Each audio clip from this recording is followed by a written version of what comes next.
What up? What up? What up, everybody? Thank you guys for being here. Make sure you hit that like button. If you haven't hit that like button yet, make sure you hit it. If you're watching on Rumble, hit that thumbs up.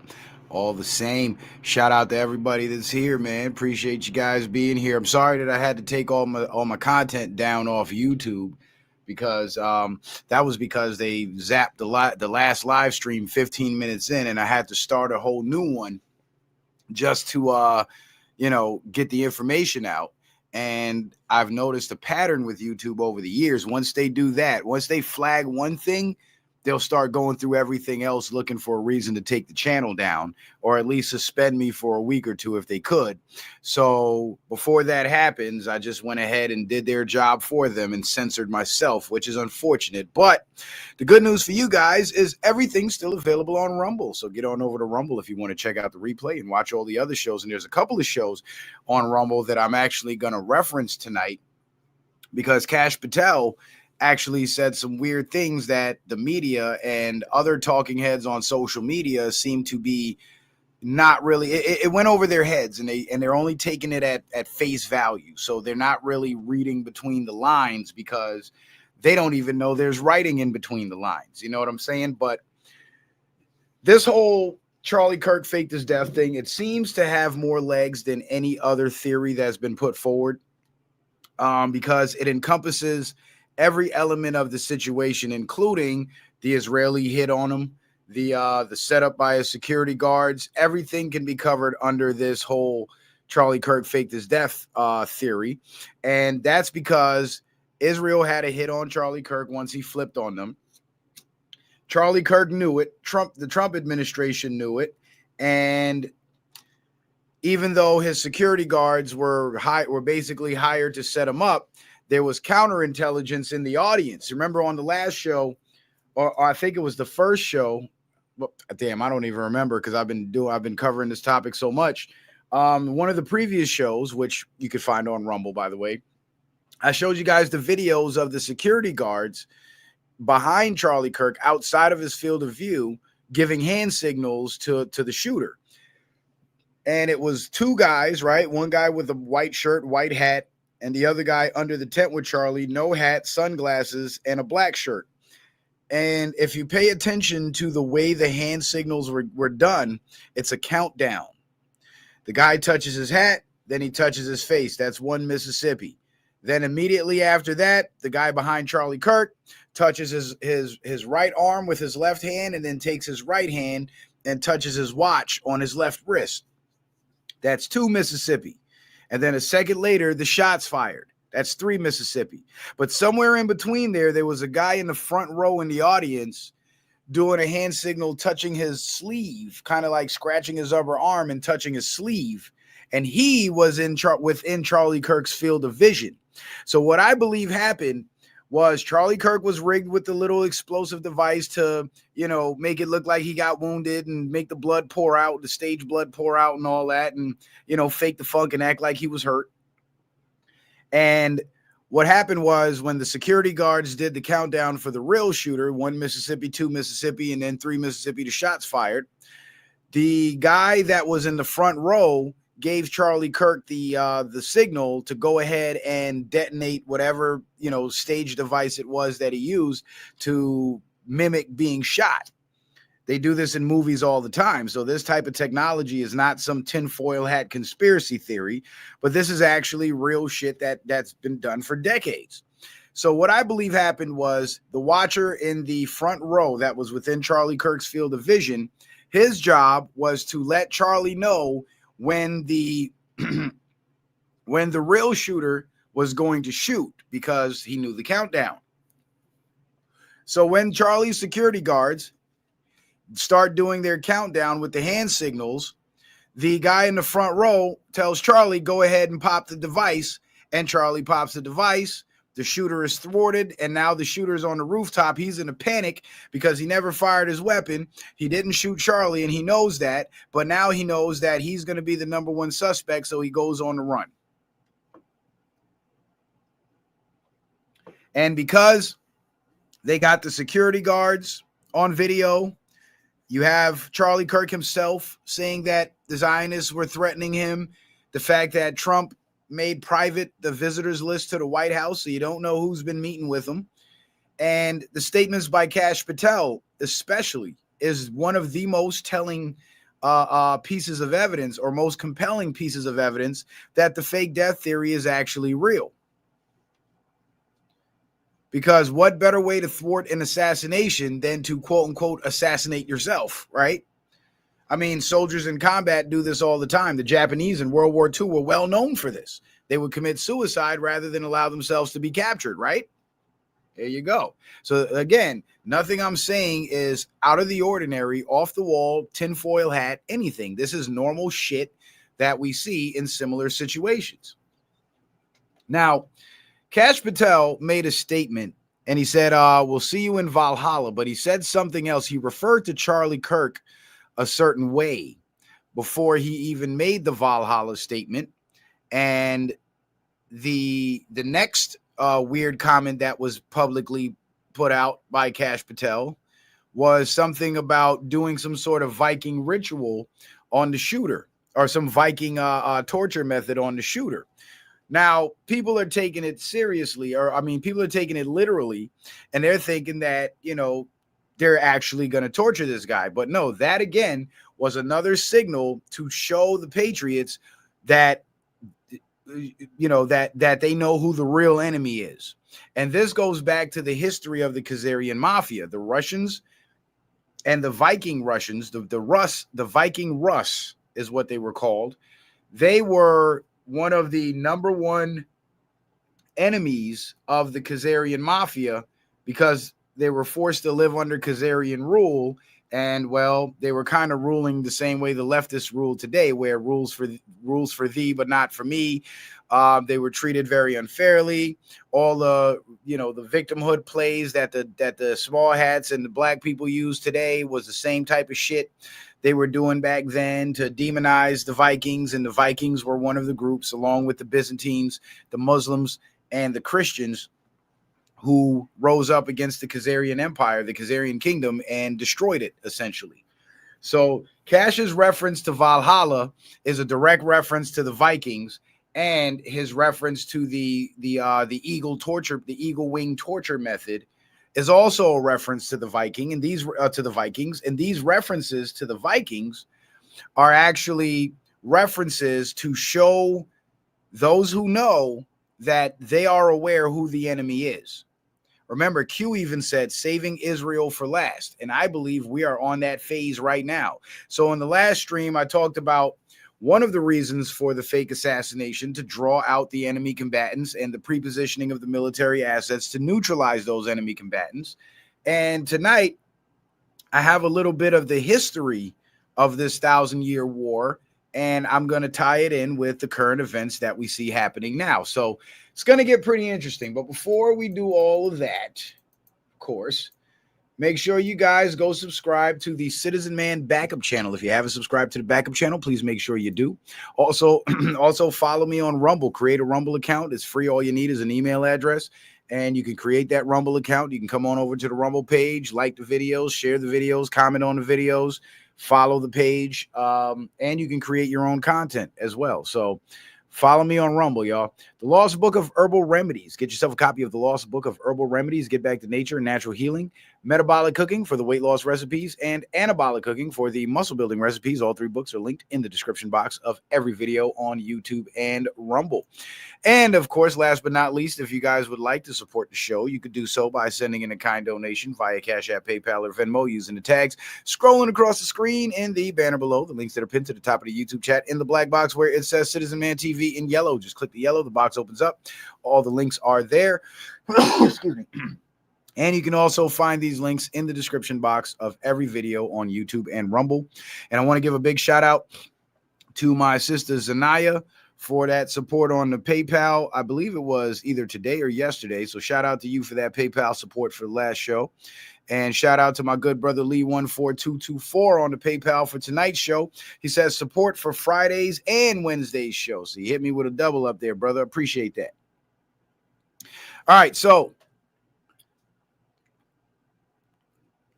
cutting ties. Charlie Kirk event is the start of Israel lobby takedown.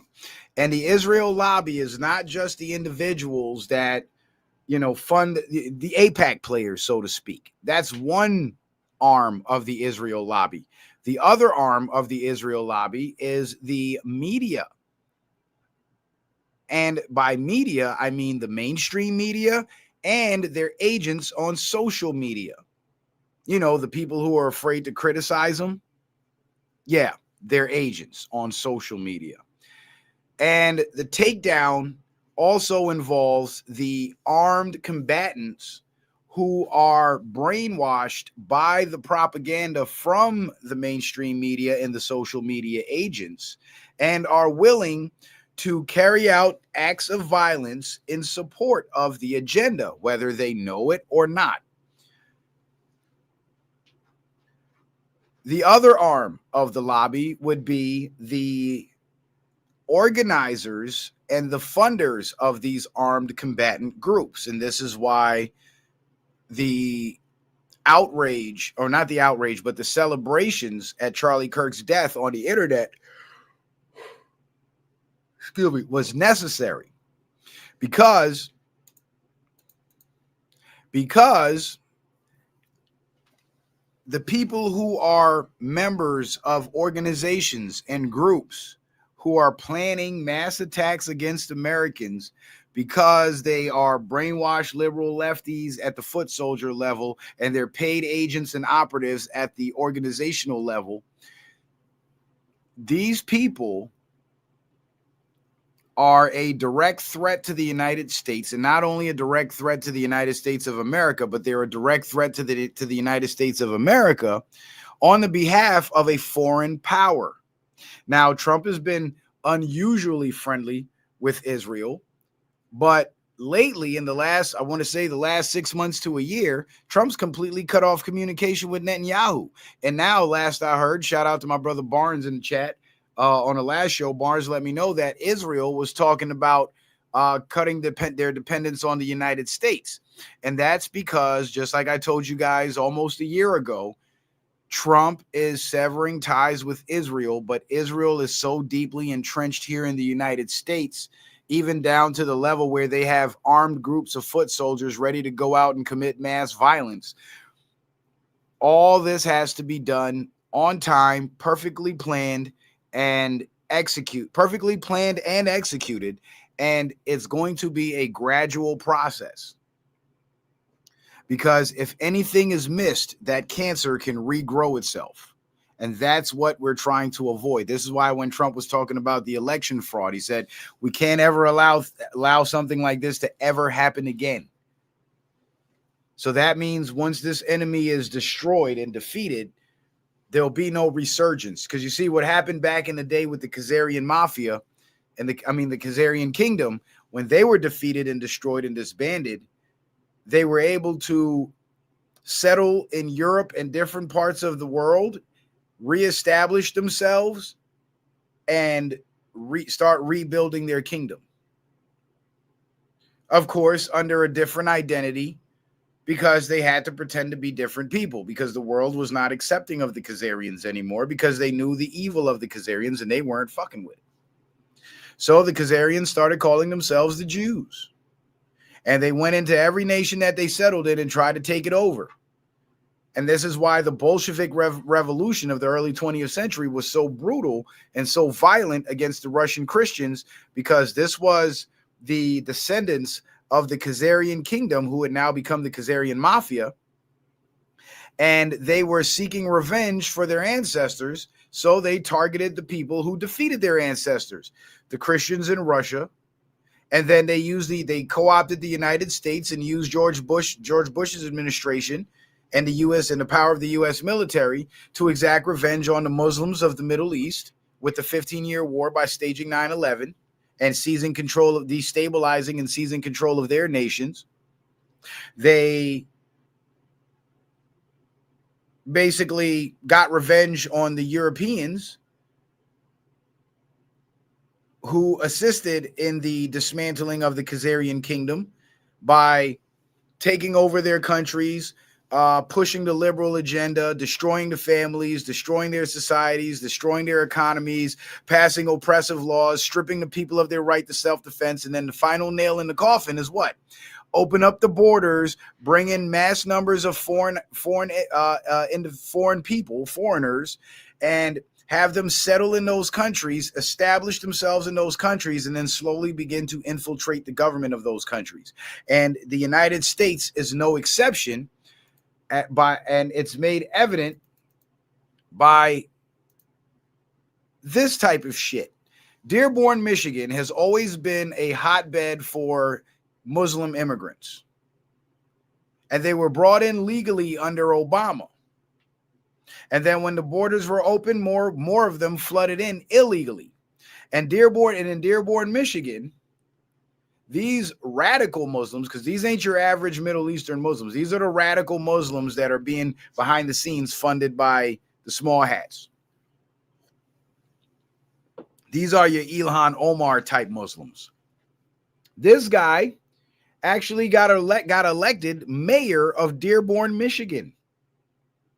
Abdullah Hammond, the first Muslim mayor of Dearborn, Michigan, tells this Christian resident, "You are a bigot and you are a racist and you are an Islamophobe. And although you live here, I want you to know as mayor, you are not welcome here. And the day you move out of this city, I will launch a parade." After city residents complained that the mayor named their street after pro-Hamas leader Osama Sablani this past week. Governor Whitmer is selling out the state. Why should a street in the United States be named after a Muslim jihadist? You see? And this is what they want to do. This is what they're trying to do. This is what their intention was by bringing in those foreigners and opening the borders, not only reinforcing the ranks of their sleeper cell foot soldiers, but also flooding certain districts with enough people to get their own people elected. And now you have fucking foreigners running our country, telling American citizens how terrible they are and to get out of their own American cities. This is why I say the Democratic Party is the party of foreign infiltrators.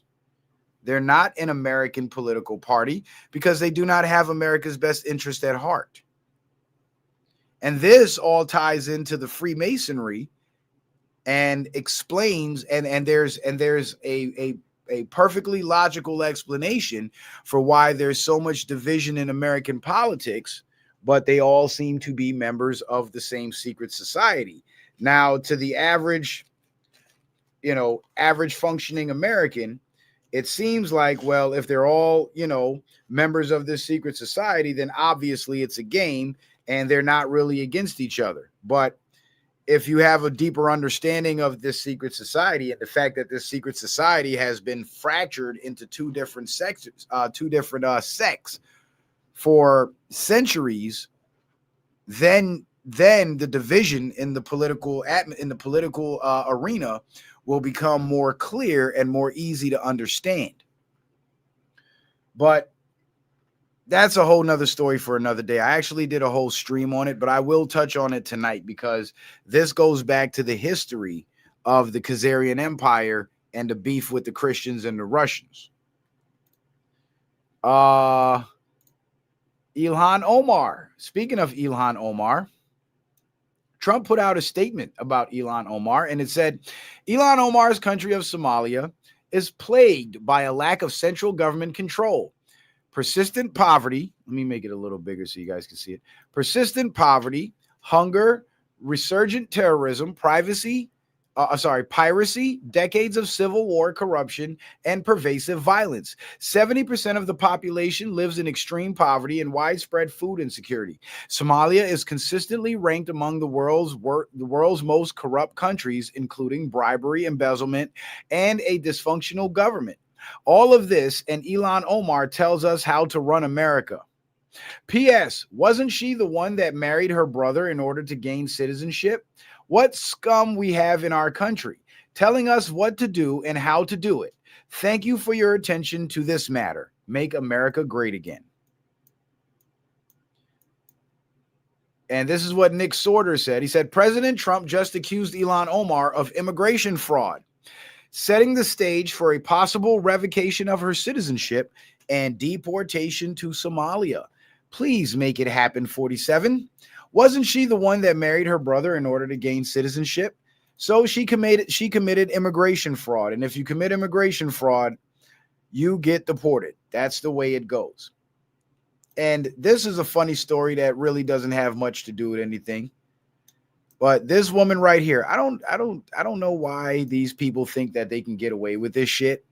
But this is why they were so mad about Doge, because Doge was following the money and catching all these people. And it seems to be, especially with these black women in the government, it seems to be like some kind of hustle that they were all in on to commit mortgage fraud and get these big, expensive, fancy houses that they otherwise wouldn't have gotten had they not committed the mortgage fraud. Because mortgage fraud seems to be a common thread amongst especially these black women in the government. And a NASA scientist convicted of mortgage fraud after fabricating pay stubs to buy a $150,000 luxury home and defaulting on the loans. Wow.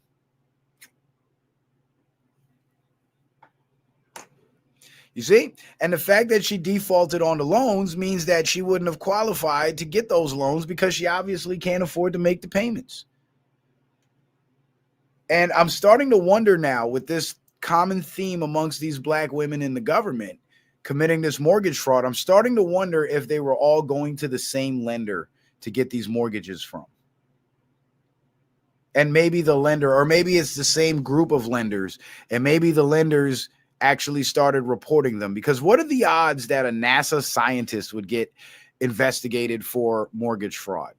And the fact that she got convicted of it for fabricating the information on her mortgage application, that same black woman from the Federal Reserve, she's being investigated for the same thing. Letitia James is being investigated for the same thing. I believe there was some whispers about Fannie Willis being under the microscope for the same thing. So it seems to be a common thread, because I don't see anybody else in the government or in government positions getting caught up with this mortgage fraud. It's only them.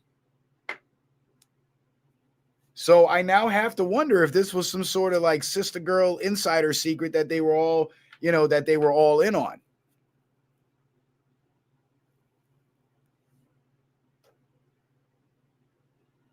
But regardless of whether that's the case or not, the fact remains that of all these well-qualified, honest, upstanding black women that could have gotten these positions of power, why is it that the most corrupt, evil, deceptive ones were given that power?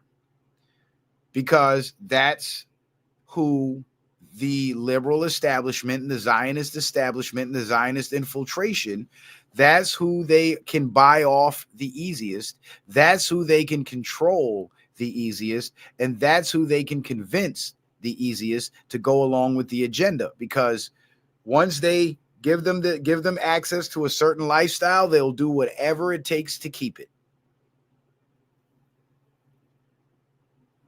Because they're those kinds of women. They're willing to sell themselves, maybe not in a sexual way, but sell themselves, whore themselves out politically just to make $1 and live a certain lifestyle, even though based on their own merit, they couldn't do it. This is sad, man. And the thing about it is, it's all these black women getting caught up with this shit. So if anybody calls it out, now you hate black women.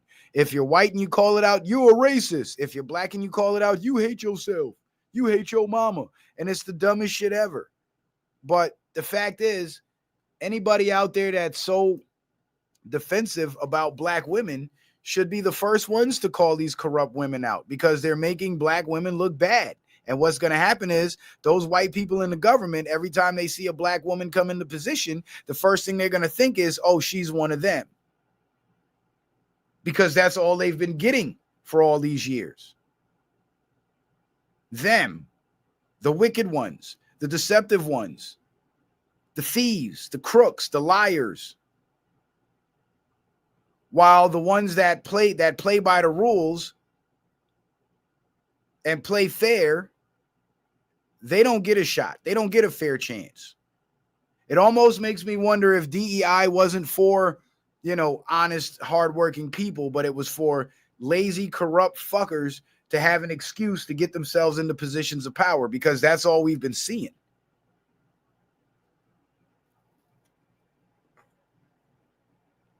But aside from that issue, this headline also indicates that the Doge investigations are yielding real results.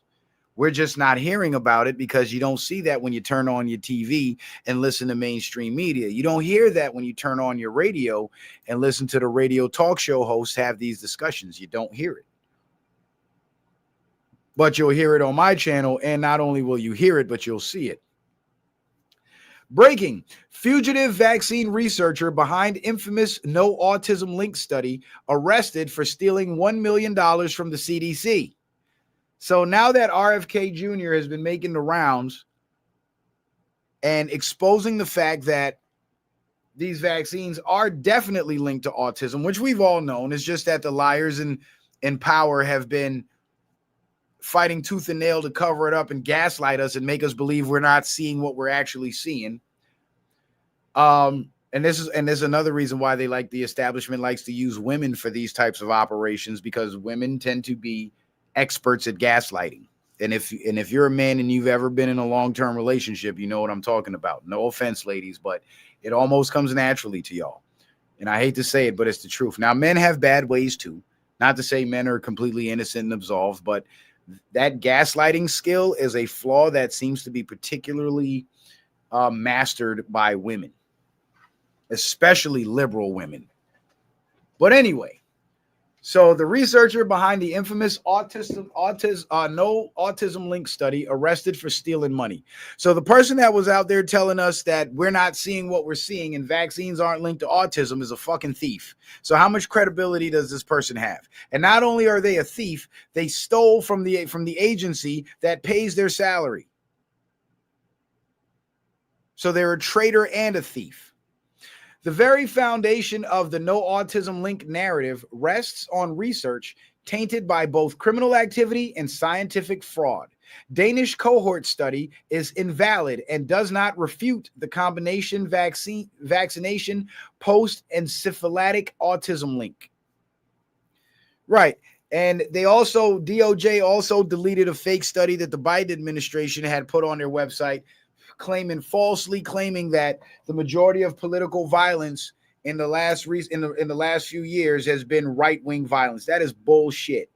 Because not only has it been exclusively left-wing violence, but we also have montage after montage after montage of left-wing media calling for violence, praising the violence, excusing the violence,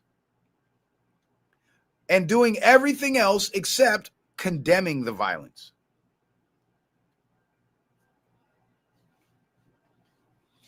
So to even try to begin to make the claim that conservatives are responsible for the political violence is an absolute lie.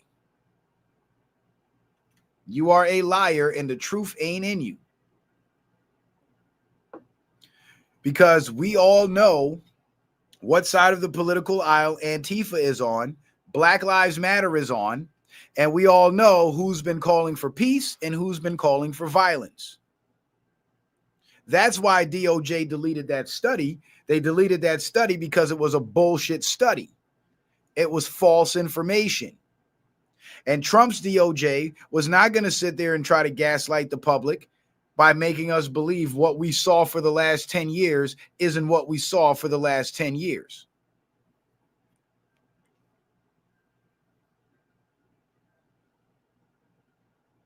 So justice is coming. Remember when Trump said the best is yet to come? We're getting close. We are getting close. Now, Kash Patel, director of the FBI, Kash Patel, says they might perform the ancient Viking execution, Blood Eagle, on Charlie Kirk's killer. Now, that was kind of tongue-in-cheek, but a lot of people are taking that seriously at face value. And that's what he's referring to right there, that little symbol right there. That's a torture method that the Vikings did to the Khazarians during the war, because the Khazarians were evil motherfuckers and the Vikings were some violent motherfuckers. And when evil people meet violent people, the violence is extreme. But anyway, Kash Patel also said to Charlie Kirk in the wake of his quote-unquote death, "I'll see you in Valhalla." But he also referred to Charlie Kirk as brother. Remember that, brother. And that holds some significance because Masons refer to each other as brothers. But let me see something really quick. I want to make sure that I have that link.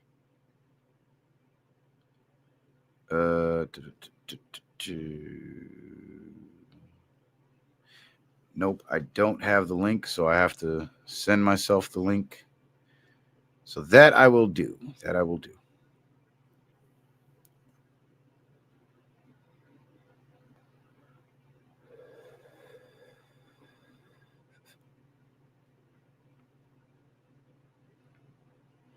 All right. I just emailed myself the link so I can pull it up here on the computer. So let's see what we got going on.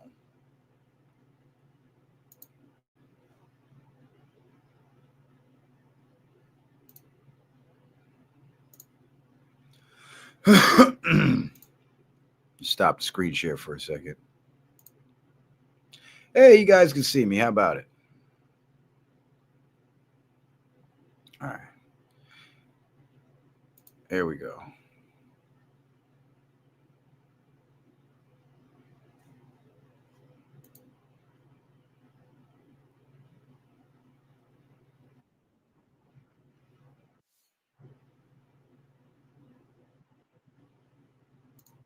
Okay. I got the clip. Let me get my headphones on. Get the screen share going again.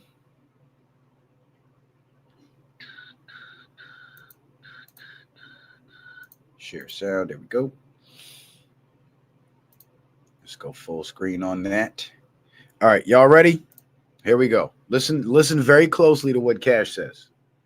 33 hours, we have made historic progress. Yes, there is significance to that 33 as well. For Charlie, I want to express my deep gratitude to President Trump, the Vice President, and the entire White House who have been so incredibly supportive with both resources and just personally to the FBI as a team. Lastly, to my friend Charlie Kirk. Rest now, brother. We have the watch, and I'll see you in Valhalla. And that's the clip that everybody's going crazy about, saying Kash Patel is nuts for saying Valhalla and all this. But remember, it's the Zionist media that's going crazy about it because they know the history too, and they know their ancestors' relationship with the Vikings. And once Kash started making all these Viking references, now they know they're in the crosshairs. Now, this all began, I believe this whole plan was hatched when the assassination attempt on Trump happened, right? Because there was a lot of people online celebrating the attempt on Trump's life, but they didn't lose their jobs. They didn't get kicked off social media. They didn't get as much backlash as these people are getting now, and that's partly because Trump survived. But what was going on, what I believe was going on was once that happened and Trump and his cabinet started witnessing the reaction from the public, they realized, hey, aside from the illegal aliens that were brought in to be violent sleeper cells, we may have a problem with the American citizens who are left-leaning and are bought into this narrative that we're these evil people that want to, enslave the black, kill off the black people because we're racist and whatever the fuck they think we want to do. But they seem to be okay with political violence, which means they now pose a credible political threat. So we're going to need a trigger event, and we're going to need a trigger event to draw these people out so we can neutralize any capabilities of theirs to create mass casualty events. So the threat made itself known after Trump's assassination attempt, and they basically got themselves caught up once Charlie Kirk's assassination occurred, which was the trigger event. Now, it's like a kill two birds kind of thing with Charlie Kirk, because Charlie Kirk had beef with the Israelis. The Israelis were planning on killing him, and he knew that, and he was talking about it, and in the weeks leading up to the event. And it was also now known that there's this large contingent of individuals within the population who would be ready and willing to carry out these events if given the order to. So now, not only do we have a chance to pre-position military assets to go after these potential enemy combatants and neutralize them, but we also now have a murder for hire plot that involves the very same regime, the Zionist regime, that we are looking to take down and wipe out of the American system. So, two birds with one stone. And this is why the FBI never came out and said that the Charlie Kirk assassination was a lone wolf thing. And they've always treated it as if it was a conspiracy with multiple players involved. And apparently they knew that the George Zinn guy who created the diversion for the shooter to escape by claiming he was the shooter, apparently, he was one of them. And he was involved because they happened to look through his computer and find a bunch of child pornography. So they're going after these people, and this is why everybody is in such a tizzy right now, because the Zionist regime and their players are all going to be taken down one by one, I believe, in the coming weeks. Now, about the Valhalla thing, right? Now, him calling Charlie Kirk a brother, mentioning 33, that's all Masonic talk. And we'll get to that, because the two, and what I'll do is I'll just give you a basic overview of the two Masonic factions that are at war, because those same factions were the same factions at war between the Khazarians and the Russians during the 1,000-Year War. Let me see. Let's go back to the screen share. Okay.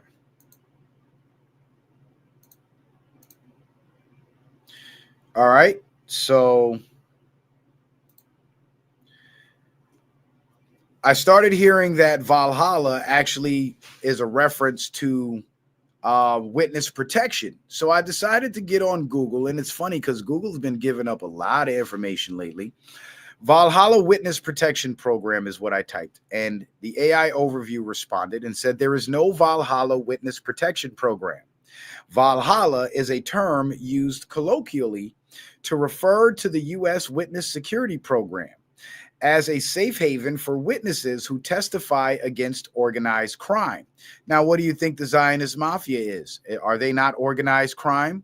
I mean, they all got together and plotted an assassination on Charlie Kirk. Does that not sound like organized crime?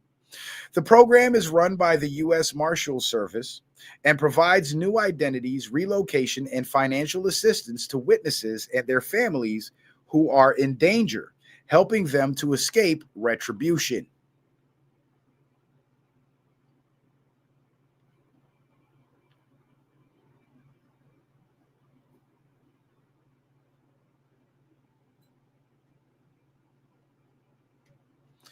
All right. So there is a Valhalla in what I would call government speak, and it refers to witness protection. And if Charlie Kirk, in fact, faked his death to bring down the Zionist mafia that was after his life and have been controlling this country for God knows how long, then witness protection would be in order. And oddly enough, it's run by the U.S. Marshal Service. And the U.S. Marshal Service, like the FBI, they're also tasked with investigating public corruption and arresting public officials. In fact, I have a picture that I showed on previous streams with Nancy Pelosi being escorted out of the Capitol building by a group of female marshals. So the fact that the U.S. Marshals are involved here leads me to wonder if perhaps this is the big grand finale that's coming up with this Charlie Kirk thing, where the entire political establishment that is ran by the Zionist regime will actually be taken down, and we might even see some explosive footage of Congress people being arrested. I don't know. I'm not saying that's what's going to happen, but I'm saying it's things that are the current what's the word I'm looking for? The current state of affairs seems to indicate that is the future direction. So when Kash Patel said, "Rest now, brother," what do you do when you're safe? When you get to safety, you rest. So when he said "rest now, brother," doesn't necessarily mean that he's dead. It just means that he's resting. He's safe. And he said, I'll see you in Valhalla, because, of course, the feds go visit witnesses and witness protection to get information. So could it be that Kash Patel was telling us that Charlie Kirk is in witness protection without actually directly telling us Charlie Kirk was in witness protection? I'd like to think so.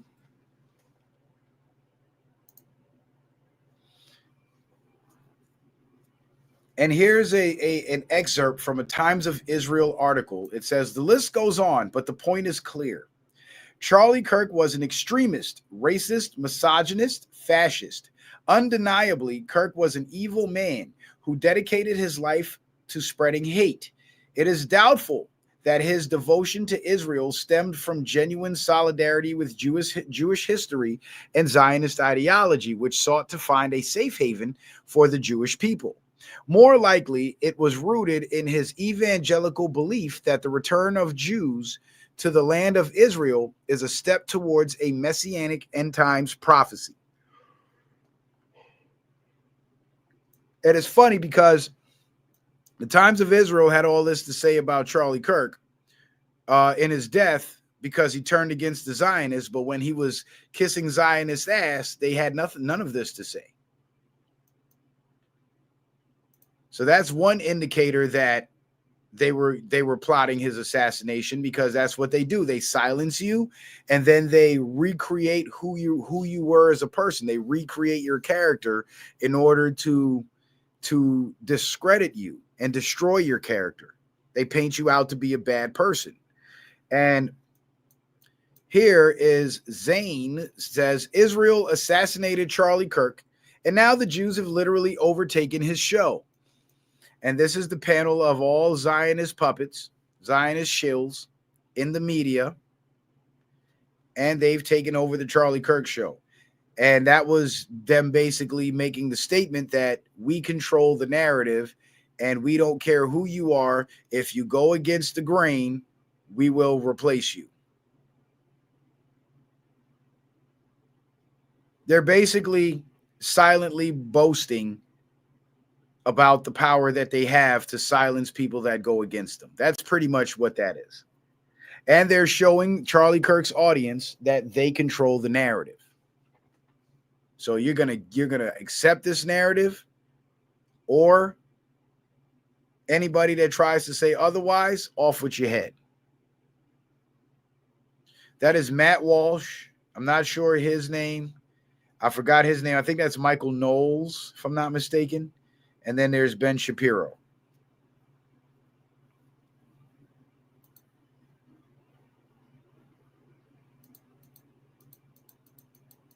Now that's the Masonic stuff.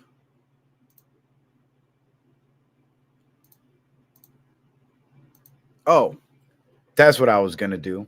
So let's look at the Masonic stuff. So there is definitely Masons. There are definitely Masons in the government, and everybody knows that. But because people don't know what Masonry really entails, and they don't know the history and the factions and how it works, and I don't even know, because I'm not a Mason either. This is just based off my own research from reading articles, looking up shit, and talking to actual Masons and seeing what they had to say. And it was in speaking with a 33rd degree Mason. He told me that the Freemasons have two factions, the American Masons and what he called the International Masons. And that's when I realized all the pictures of George Washington showing his Masonic garb and doing the Masonic gestures and so on was him representing American Masonry. And the Masons that he went to war with on behalf of the British, who fought on the side of the British Empire, those Masons were international Masons. And this is the secret society aspect of the war for one world government to be implemented in America, or for America to remain an independent constitutional republic. The American Masons want the independent constitutional republic. So the Masons in Congress, who are in opposition to the Democrats in terms of what is constitutional law and what isn't, those are the American Masons, the Republicans, the conservatives. And the international Masons are the Democrats and the liberals. And if you look at the demographics of each party, what you'll see is more Americans on the Republican side and the conservative side, and more foreigners on the Democratic side. So even given the current demographics of the political arena, it seems to align with this idea of American Freemasons being at war with the international Masons or the continental Masons. No, Motor Wolf, it's not USA Inc. It's the United States Corporation Incorporated, and it's not an LLC. Inc. and LLC are two different forms of businesses. LLC is a limited liability corporation, and Inc. is an incorporated corporation, an S corporation. And this is why it's so hard to get people to understand the American corporation versus the constitutional republic, because even people who are aware of it still lack an understanding. And there's no disrespect to you, my brother Motor Wolf. You know I got love for you, man. They still lack an understanding of how this corporation, one, was established, and two, what they've done to project themselves as a legitimate government. The corporation was established through the infiltration of the Constitutional Republic, the Congress of the Constitutional Republic, and that Congress was then used to rewrite the Constitution and reframe the form of government from a legitimate republic to a corporation. And they moved away from laws and they moved into statutes and penal codes, or should I say, dare I say, policy.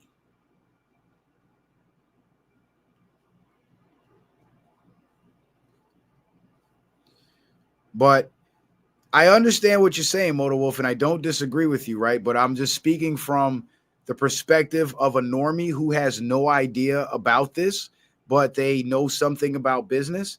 Once you say USA Inc. LLC, they're immediately going to think you're full of shit, because they know that Inc. and LLC are two different designations for two different types of businesses. So it's either an LLC or incorporated. It can't be both. You know what I'm saying? So in that sense, even though what you're saying is true from the perspective of somebody that you're teaching it to, they won't be able to accept what you're saying as credible, because you made that one crucial mistake by showing that you don't understand how the corporate system actually works and how these different types of businesses are designated. So if you show that lack of understanding of business and corporations, then there's no way that you can teach me about America being a corporation. You see what I'm saying? So it's very crucial and it's very important that our understanding of the American corporation versus the constitutional republic and how it came to be and who did it is so important. It's so important because that is the credibility that we need to get the rest of the country to take us seriously. The people who don't know to take us seriously enough to know, right? Think about it like this. Let me see. If you got kids, right? Teenagers, let's assume, and they got friends. You know your teenagers are dumb and they do dumb shit and they believe a lot of goofy shit. So let's say one of your teenagers' friends came to you and said, "Hey, Mr. Matt, did you know the earth was flat?" You would immediately think he's full of shit, because in your mind, he's got no credibility. He's a dumb teenager. What does he know? But what he's saying could be 100% true. But you'll never take it seriously enough to research it, because the source that it came from, in your view, is not credible. So it's not even worth examining, right? But let's say you went to college and your physics professor, a guy who's qualified and has done the research and is highly educated and articulate and you trust, right? Let's say he tells you that the earth is flat, because it's coming from him, who you view as a more credible source. Although you may have your doubts, you will definitely be more inclined to research it than you would be inclined to research it if one of your teenager's friends came and told you. You see what I'm saying? And that's an illustration of why it's so important to have a thorough understanding of it. So you're not wrong for what you're saying. Just drop the LLC and drop the A off USA, and you have US Inc. That's what it is. It's not USA Inc. It's US Inc. And the rewritten Constitution was what even the title was changed subtly, because the original Constitution is the Constitution of the United States of America, and the corporate Constitution is the Constitution of the United States. And I've shown you guys the images of both of those covers too.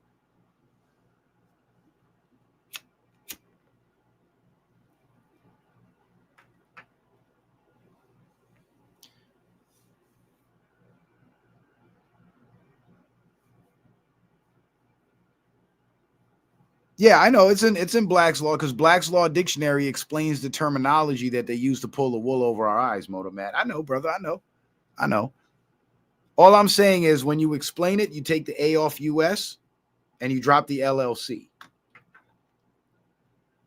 And then you'll have the correct terminology. Because now imagine if somebody you were explaining it to did believe you and they went and searched up USA Inc. LLC. They wouldn't find anything. And now in their minds, you're debunked. What you said isn't true. But if you give them the correct term, US Incorporated, and they go look it up, or United States Corporation Incorporated, or I believe it's United States Company Incorporated to be correct, and they go look that up and they actually find something, now they're going to say, oh my God, this guy was onto something. Let me dig deeper and see what I can find.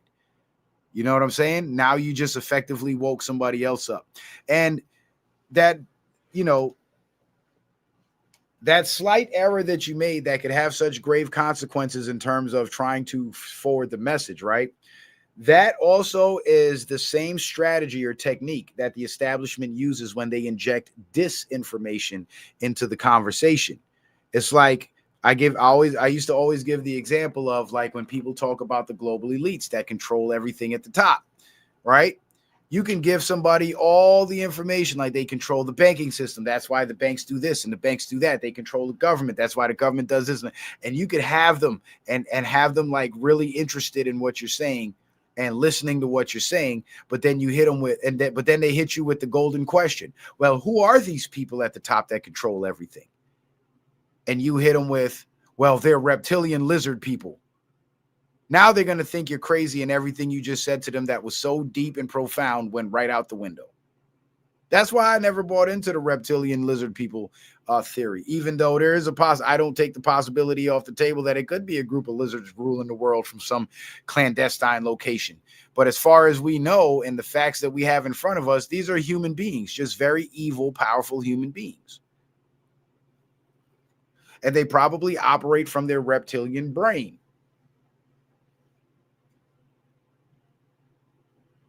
You know, no empathy, no love, no nothing, just laser focus on the goal, control and dominance. That's it. But, you know, I'm sure you understand what I'm saying, so I don't have to keep harping on it. I guess I was kind of saying it for others who may find themselves, you know, making that same error, because to you it's a small error. Okay, it's a typo, whatever. But to somebody who doesn't know, that could mean the difference between them actually waking up or reinforcing the programming in their mind. Because part of their mainstream media programming is being taught that we're liars and what we're saying is nonsense. So any scrap of what they could perceive to be nonsense in the information we present to them will put them right back into the brainwashing, and then make it 10 times harder to break them out of it.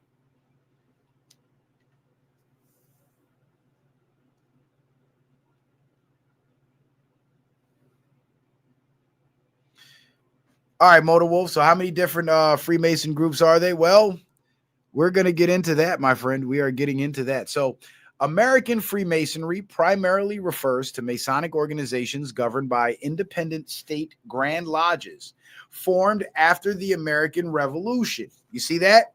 After the revolution, those lodges were formed because those lodges had already existed before the revolution, but they distinguished themselves as American lodges because it was right on the heels of them fighting a war to establish America, establish independence from the International Masonic Order, the Continental Masonic Order, which was under the governance of the British Empire. And the Masonic lodges were used to create the military units because they already had their organizational structure. They already had their soldiers in line. They already had their lines of communication. So it made it very easy to organize against the British. While international Freemasonry encompasses the global scope of the fraternity and includes various traditions and bodies such as the Anglo-American, Continental, and co-Freemasonic traditions that differ in beliefs and practices, like the requirement of belief in a supreme being. Also, one of the differences, and this is me saying this, one of the differences in their practices is their initiation rituals. The American Freemasonry, and this was based on what a 33rd degree Mason told me, they don't do the homosexuality thing, and they don't do the satanic sacrifice thing. It's like he said he can't tell me exactly what the details are, but it's more akin to a college fraternity hazing type deal, but they don't go any further than that. But the international Masons, that's where you'll find all the homosexuality. That's where you'll find the satanic rituals, the sacrifices, the child sacrifice, and that the orgy parties and that type of shit.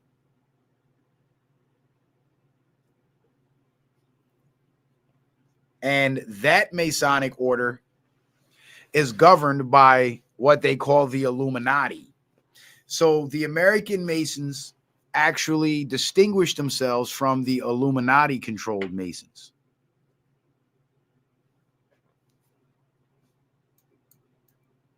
American Freemasonry, origins and structure. American Freemasonry evolved from British roots, with lodges forming throughout the colonies. And remember, these were the same people that fought against the British to establish America, right? Right.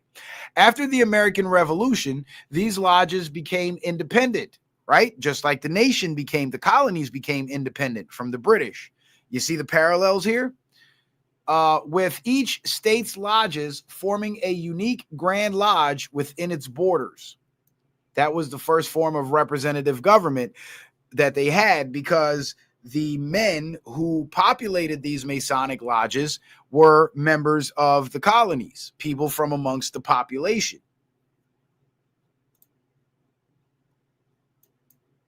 Governing bodies. Each U.S. state had its own independent Grand Lodge that charters lodges within its territory, establishing a localized and sovereign structure.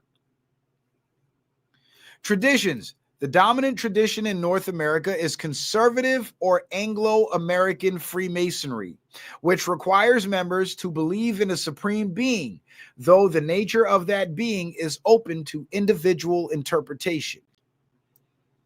And that's why when the American Masons who wrote the Declaration of Independence referred to it as the creator, referred to God as the creator, because it was a term that was meant to be all encompassing. And you notice how it says a supreme being, not many gods, one God.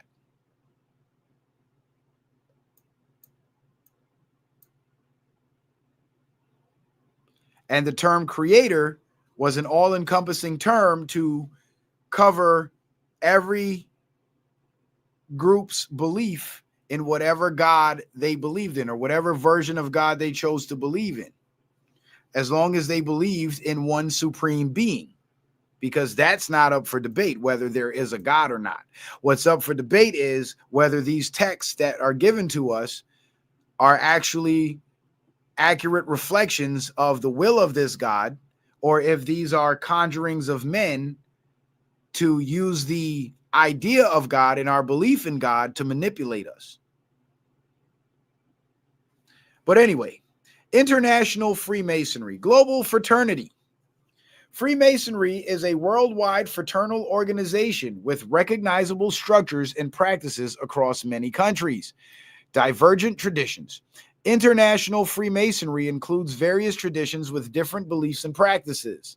Anglo-American Freemasonry, the primary tradition in the English-speaking world, including most of the United States, that requires belief in a supreme being.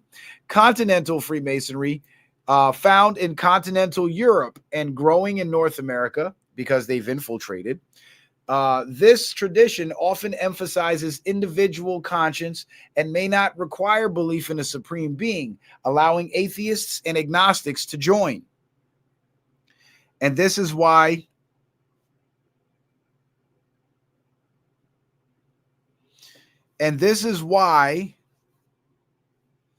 on the left, who are governed and controlled by the international order, this is why they have such a vast array of beliefs, and they believe in all forms of debauchery and Satanism like that, because the belief in a supreme being and a set of governing laws to govern humanity don't exist to them. That's why they play the whole make up the rules as they go.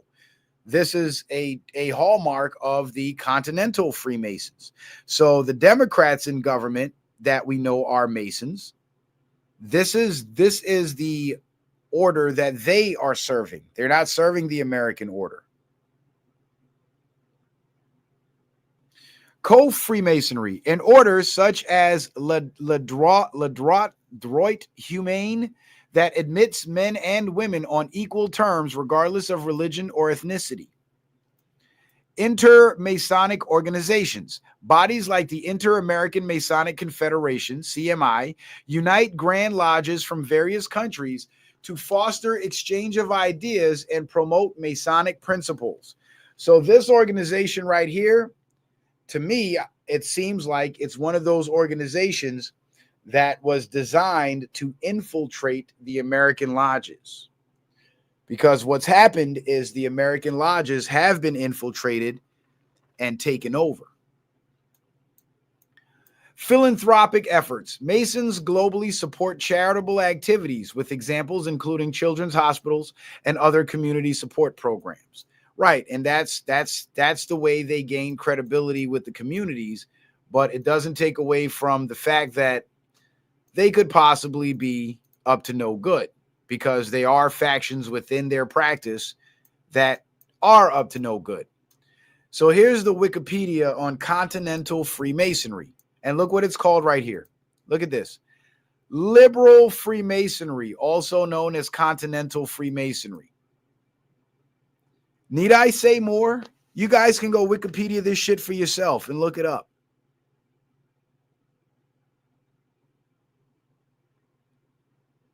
Continental Freemasonry. This is why the liberals are pushing the one world government agenda, because they're continental Freemasons, liberal Freemasons. They believe in whatever they want to believe in, as long as they don't believe in God. And this is why they hate Christians so much.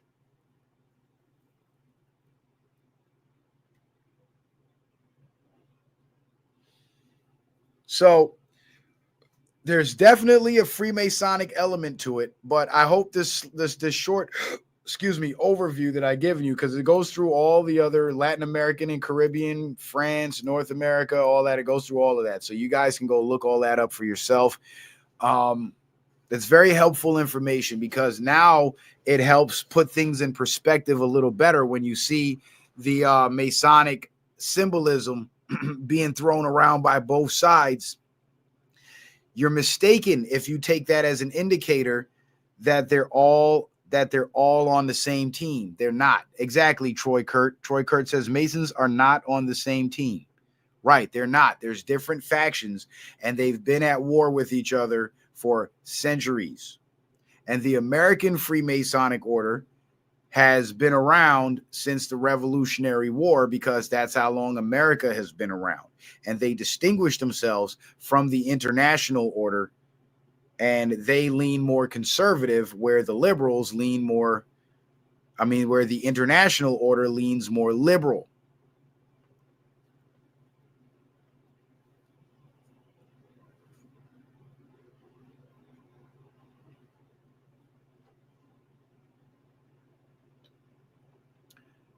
You see? So this explains why there's so much division in politics, yet all these people at the top that we see on TV are Masons.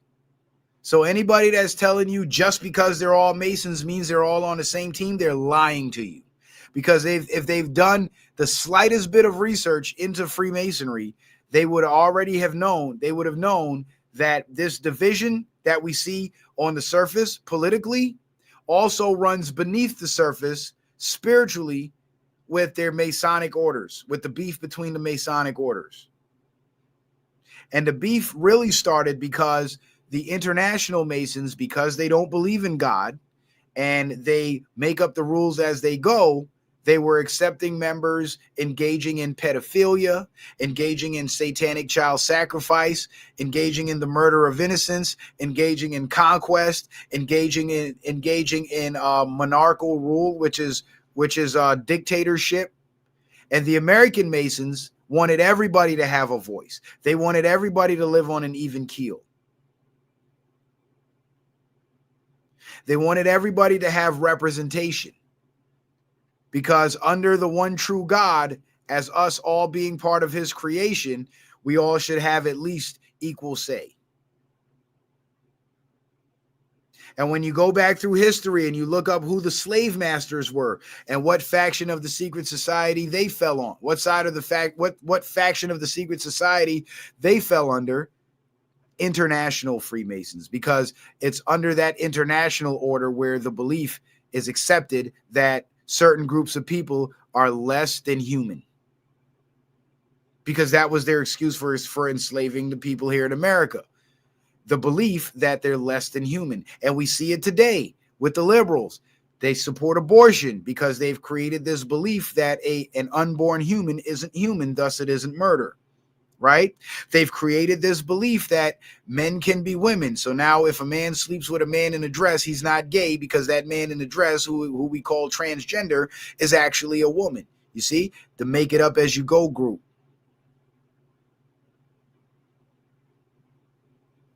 But when you have the belief in one God, one true creator, there's a set of rules that come along with that.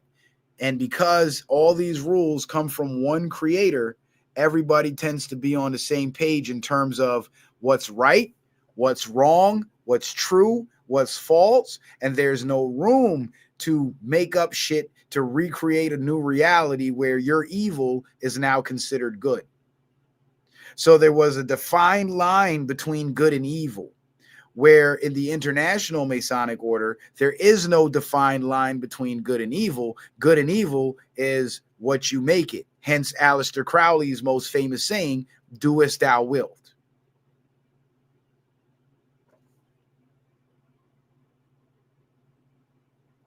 Shout out to my man Motor Matt with the $5 challenge on the Cash App. He says, let's go. So we got a $5 challenge going, y'all. Who is going to take the challenge? And that gives us 2 supporters for the night, and I greatly appreciate it. But we got more to go, so hold on to your hats. So now that we understand the different Masonic orders, right? You guys can see me? Okay. So now that we understand the different Masonic orders, I want to share something else with you guys, which is a bit of a history lesson. I don't know why my screen is doing this. There we go. I want to share a bit of a history lesson with you about these Khazarians and the Vikings and the Russians, because this will explain a lot of what Kash Patel was saying in making these Viking references. So let's go look at that now.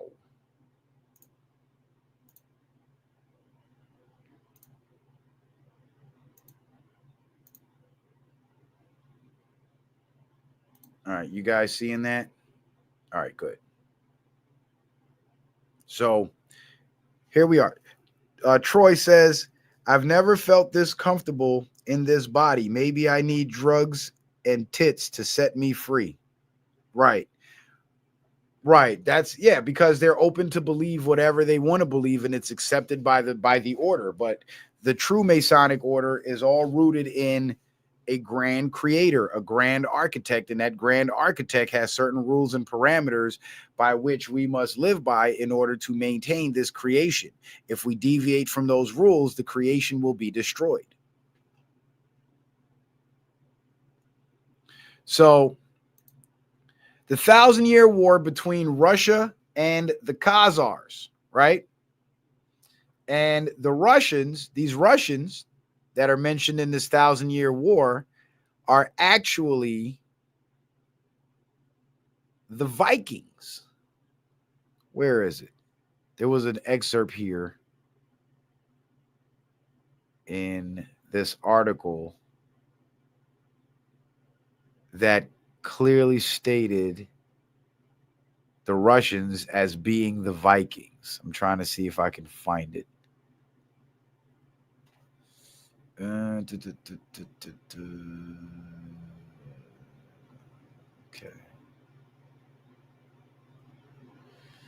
Where is it?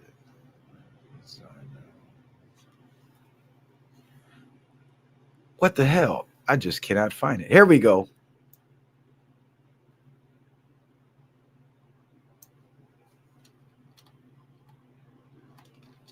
All right. The Rus Vikings settled among the Slavonic tribes under Khazar domination, and the struggle between Vikings and Khazars changed in character. It became a struggle by the emerging nation of Russia for independence from Khazar oppression. And if you guys have followed me long enough, you would have seen the Rumble show that I did about Trump's war being that of a war against the Khazarian mafia. This was around the time the whole Ukraine situation was happening. So let me go full screen, light up my blunt, and read y'all this wonderful story of war and conquest. A war that's still happening to this day. And the Khazars of today are the Zionists of today. So those clowns you're seeing sitting at Charlie Kirk's desk at the Charlie Kirk show, those are your Khazars. By Peter Beater. That's a funny name. Peter Beater. Over the past 2 years or so, I have discussed the struggle within Russia between the Christians and the Bolsheviks since 1917.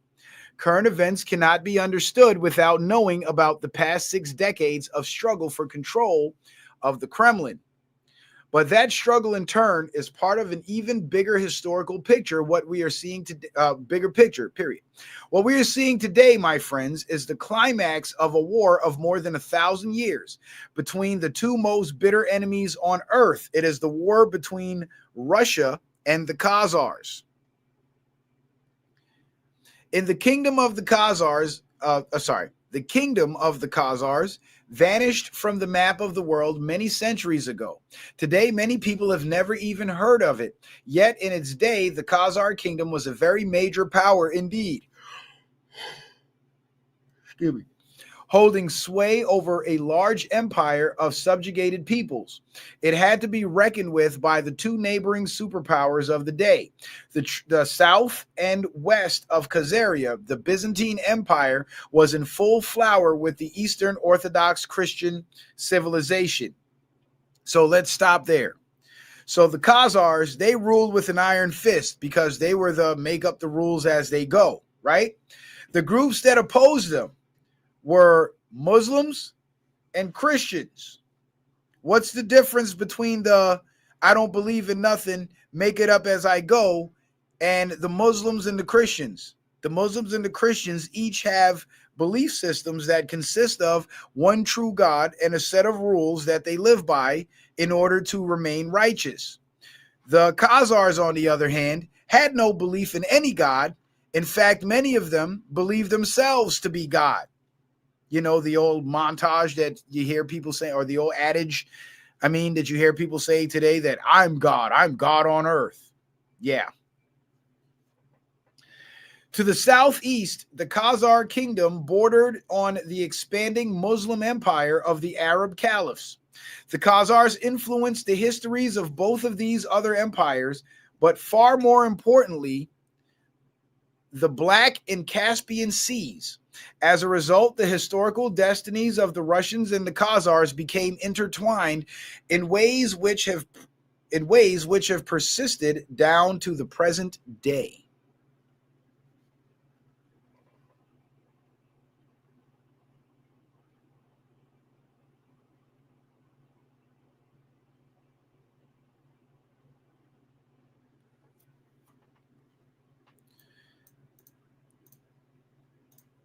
History records that the Khazars were derived from a mixture of Mongols, Turks, or I'm sorry, history records that the Khazars were derived from a mixture of Mongols, Turks, and Finns.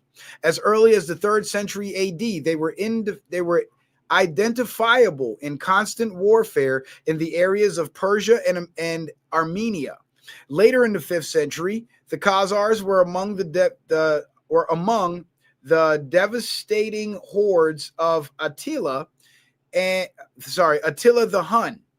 Around 550 AD, the nomadic Khazars began settling themselves in the area around the northern Caucasus between the Black and Caspian Seas. The Khazars' capital of Itil was established at the mouth of the Volga River, where it emptied into the Caspian. In order to control the river, those who... Hang on, y'all. I got intruders.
Hang on, y'all. I'm still here. Just give me a minute.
Yeah, yeah. Just had to holler at the wife for a second, man. Sorry, y'all.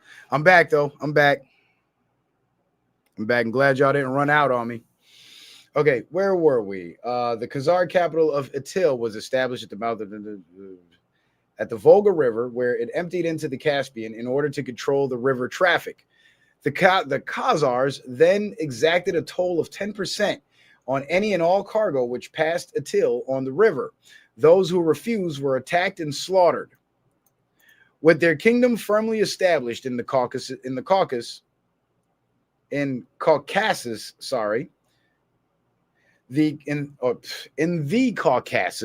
I'm just all over the place. The Khazars gradually began to create an empire of subjugated peoples. More and more Slavonic tribes who were peaceful compared to the Khazars were attacked and conquered. And now you guys know that the word slave is derived from the word Slav, right? And the Slavic people were the first group of people on earth to be enslaved by another group of people. Well, now we know who that group of people are. The first slave masters ever on earth were the Khazars, enslaving the Slavic people. How about that?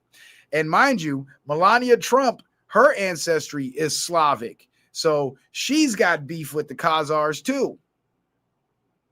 And Trump is allied with Russia, who's got beef with the Khazars. You see how the whole picture's coming together now?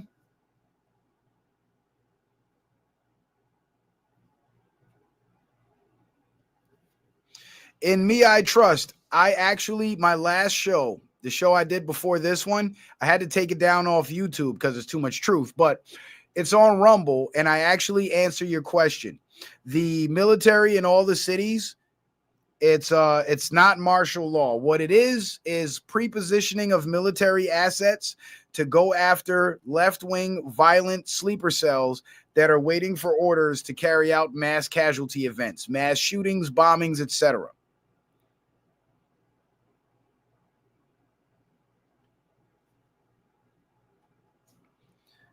So the military being deployed to the cities to stop the crime is the guise under which they're being deployed, but it is actually a prepositioning of military assets in order to neutralize all enemy combatants. And this is why the Charlie Kirk event was so significant, because that got them to start celebrating, and everybody that's celebrating Charlie Kirk's death is now being investigated and having their electronics and their communications surveilled in order to see who is a part of these actual organized networks, who has access to weapons, who's providing the funding, and what their plans for future attacks may be.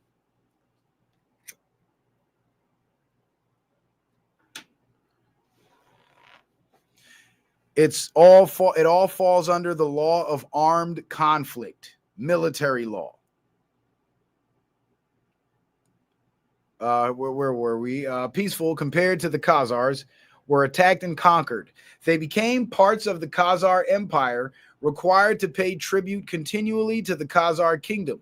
Tribute by conquered peoples has always been a feature of empires, of course, but not in the fashion of the Khazars. The so-called great empires of the world always gave something in return for the tribute they exacted.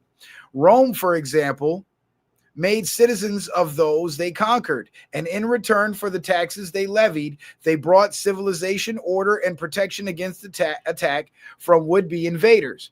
But not so in the Khazar Empire. The peoples who were subject to the Khazars, let me make this a little bigger.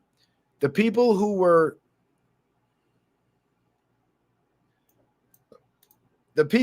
subject to the Khazars received only one thing in return for their payments of tribute, and that was a shaky promise. The Khazars would refrain from further attacks and pillage so long as the tributes were paid. The subjects of the Khazar Empire, therefore, were nothing more than victims of a giant protection racket. The Khazar overlords were therefore resented universally and bitterly throughout their domain. But they were also feared because of the merciless way in which they dealt with anyone who stood up against them. Well, doesn't that sound like the Zionist stuff today? how merciless they were against anybody that stood up and said they were committing genocide in Gaza? Isn't it merciless how the media attacks you once you decide to go against the narrative, especially if you were once one of them going with the narrative? Very interesting.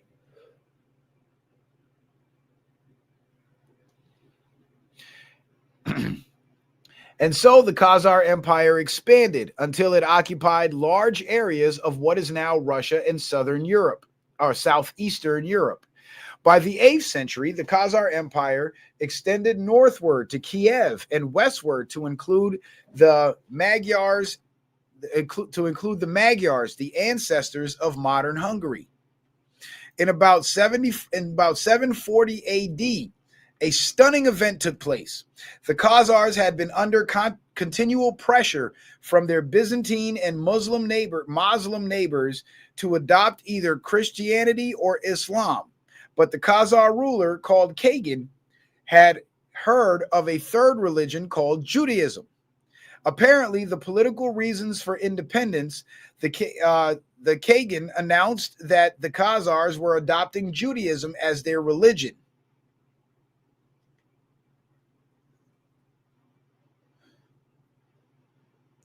Overnight, an entirely new group of people were the warlike Khazars. It said overnight, an entirely new group of people, the warlike Khazars, suddenly proclaimed themselves Jews, adoptive Jews.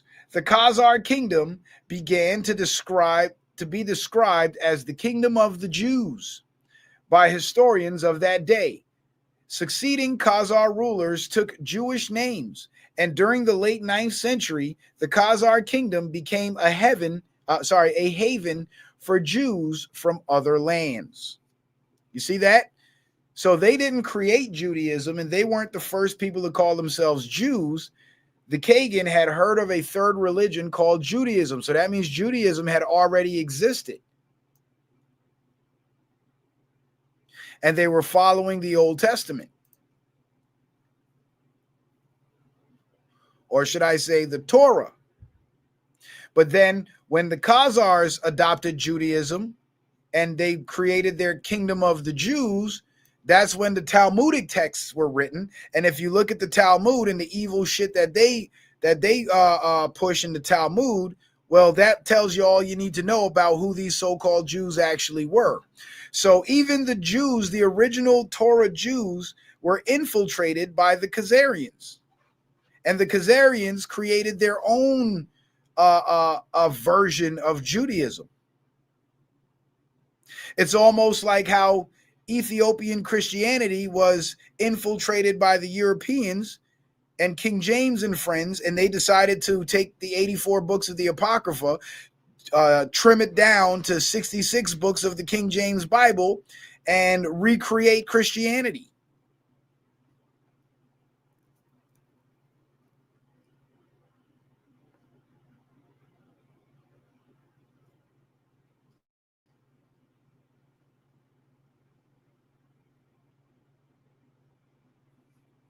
You see? So they basically infiltrated Judaism and they took it over. So now the Israel that we see today and the so-called Jews that we see today that are running things, they're the descendants of the Khazars. And that's why Russia is so opposed to them. And that's why Trump is now taking a stance of opposition against them. And once it becomes public that Israel was behind the hit on Charlie Kirk, that's going to blow the lid off of everything. This is why Trump ain't been playing the I Love Israel game so much anymore. He cut off communications with Netanyahu. He took control of Gaza.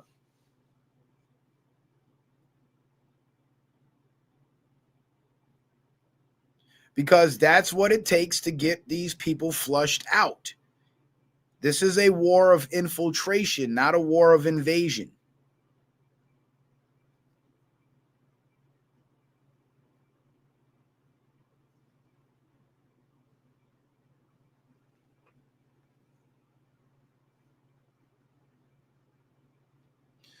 Motor Wolf says, how can we be strong with such infiltration?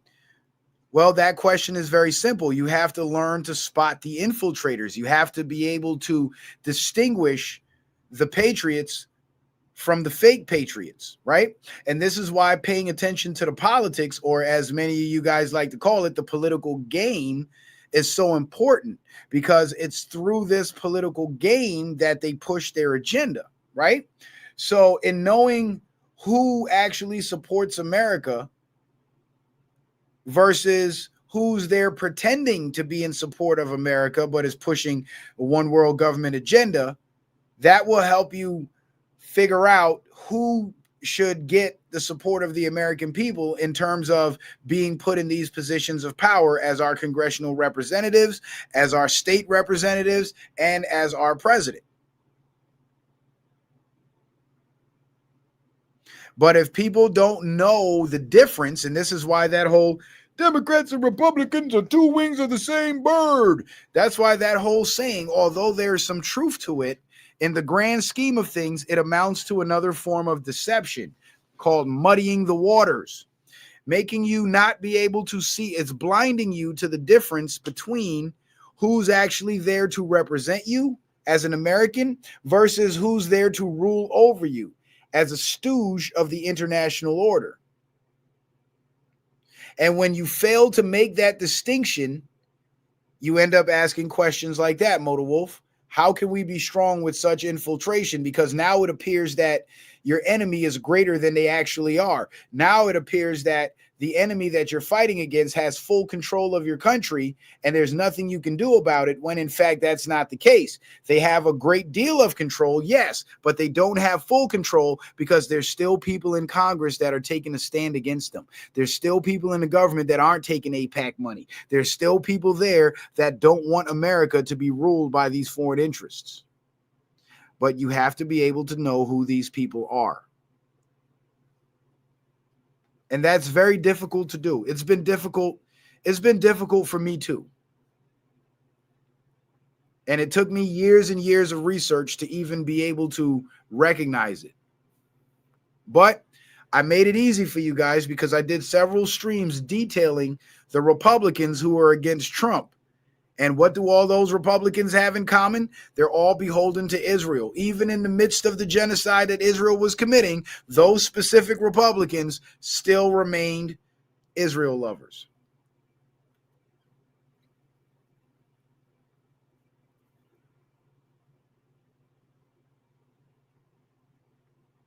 So essentially the question would be, how do we defeat the infiltration? By supporting those who are opposing the infiltration. That's how we defeat the infiltration. By electing patriots.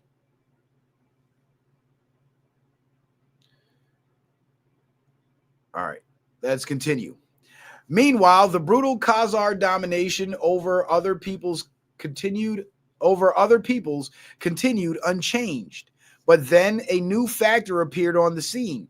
During the 8th century, they came coursing down the great rivers, the Dnieper, the Don, the Volga. The Dnieper, the Don, the Volga. They were the eastern branch of the Vikings. They were known as the Varangians, or as the Rus. Now, this gets into the Vikings clashing with the Khazars, and this is why Kash Patel is making so many Viking references, like Valhalla and the Blood Eagle.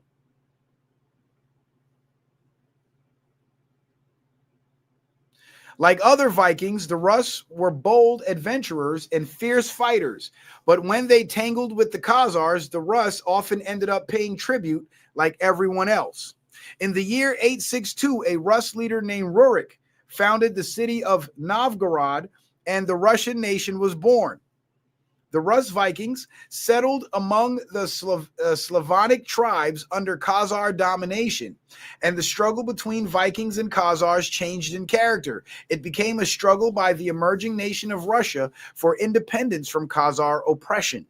Over a century after the founding of Russia's first city, another momentous event took place. Russia's leader, Prince Vladimir of Kiev, that's who Vladimir Putin was named after.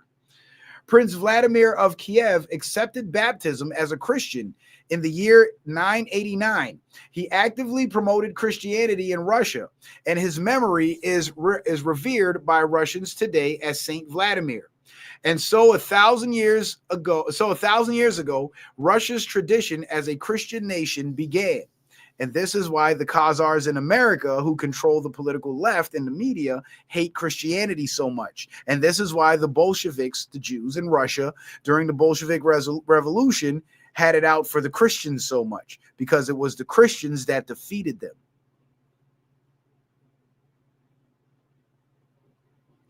So all the hallmarks of a Khazar infiltration here in America are prevalent. And as long as you understand the history and their modus operandi, you can then look around at the modern condition that we're in here in America and see all the traits and hallmarks of Khazarian rule. Like when COVID happened and they decided to start making up rules that were outside of the Constitution and outside of the law. That's a Khazarian modus operandi, international Masonic modus operandi. Fuck the rules. We make our own rules.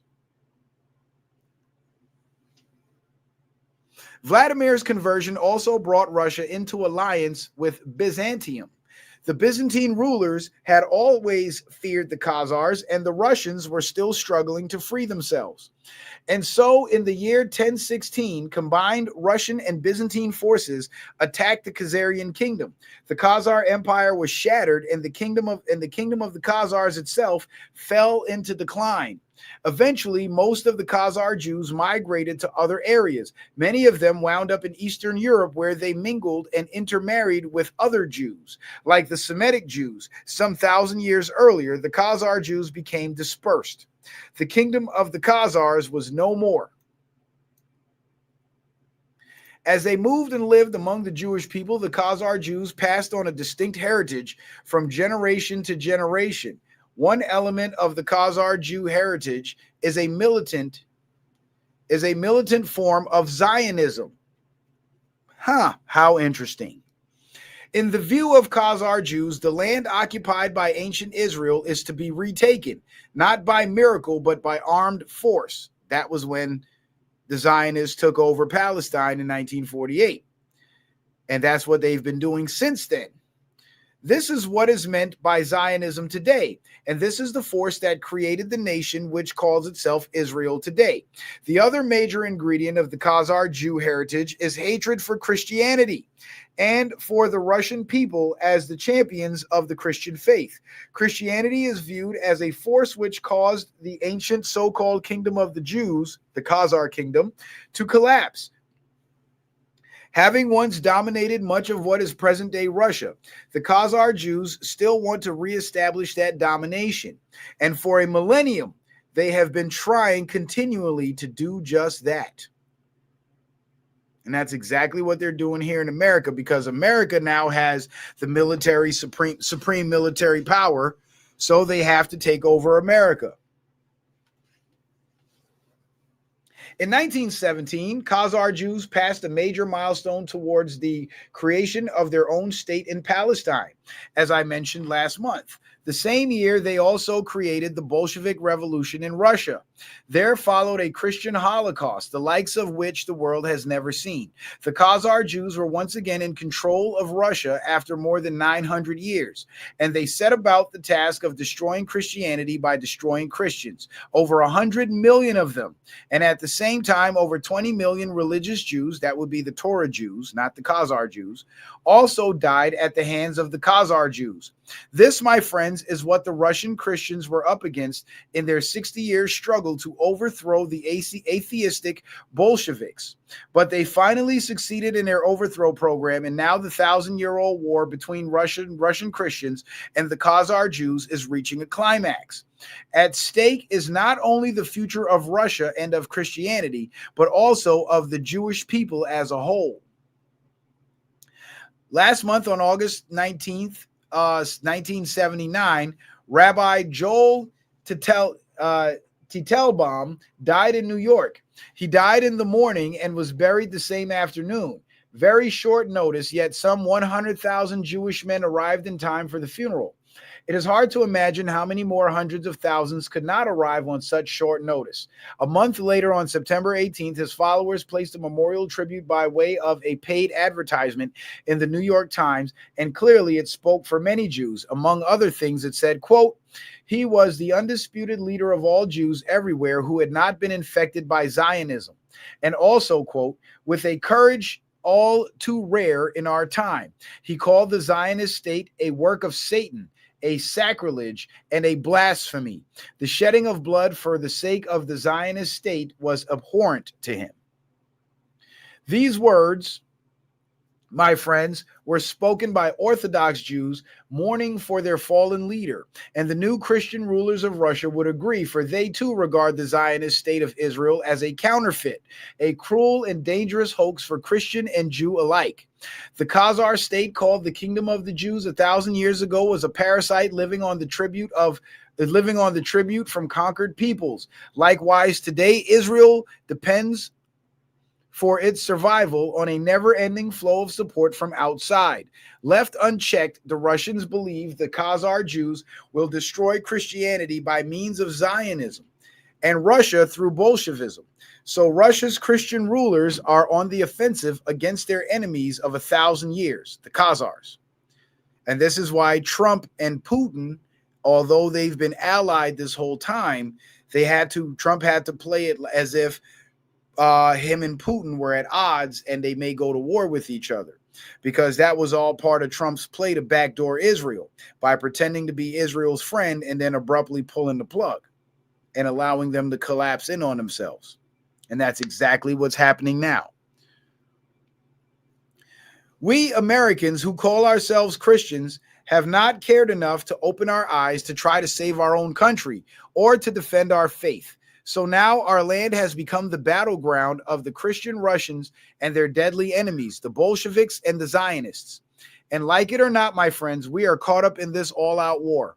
Could Vladimir Putin be the reincarnation of Saint Vladimir, Prince of Kiev? Kind of looks like him a little bit too. Just a little bit. But that could just be that, that traditional Russian look.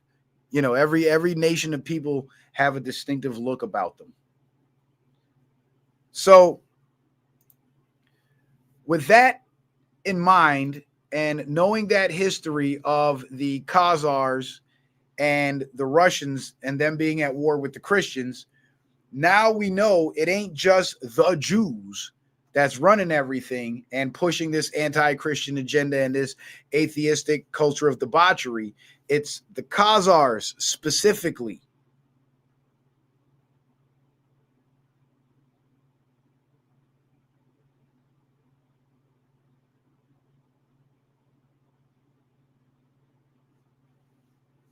And there's been talk about America here in North America actually being the true Holy Land, like Motor Wolf mentioned earlier in the chat. And there's a lot of places, and my brother B. Miles was touching on that too, because there's a lot of places here in America that are named after those places in the Holy Land and in the Middle East, which I find to be very interesting. Very, very interesting. And the Mississippi River is said to be the original Nile River. And what's distinctive about the Nile River over in Africa is that it flows north. But what was distinctive about the Mississippi River here in America was that it was a major shipping lane from the Caribbean into the interior of continental USA. Thus, although the water flowed south, most of the shipping traffic actually flowed north. So the river might have flowed south, but the traffic on the river flowed north. And I thought that was a very interesting take on America being the true Holy Land. But the fact of the matter is, Trump is at war with these very same Khazars that Putin is at war with. And everybody that's trying to, that's selling you the narrative that Trump is one of them and Trump's down with Israel and this and that, that's only because they're falling for the deception that Trump has been playing on Israel. Trump has been deceiving Israel, just like Charlie Kirk deceived Israel by pretending to be pro-Israel and then flipping on them right before the trigger event. And Trump is doing exactly what I told you guys he would do. Remember when I first did the stream about Israel and America's relationship being fractured? That was like 8, maybe 9 months ago. That was earlier this year. That was during the winter, earlier this year when it was still cold out. And here we are in September of 2025, and what I said would happen is exactly what's happening. Trump has pulled the plug on Israel.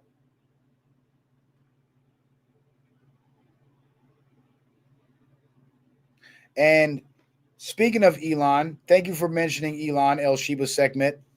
Speaking of Elon Musk had to start that beef with Trump so they can fake beef in the media while all the information from the Doge investigation gets investigated, gets acted upon, and indictments and arrests are happening. And what don't you hear from the media? You don't hear the media saying, oh, Trump is going after his political enemies at the whims of his billionaire friend Elon. Remember when they were saying that when the Doge investigations were going on?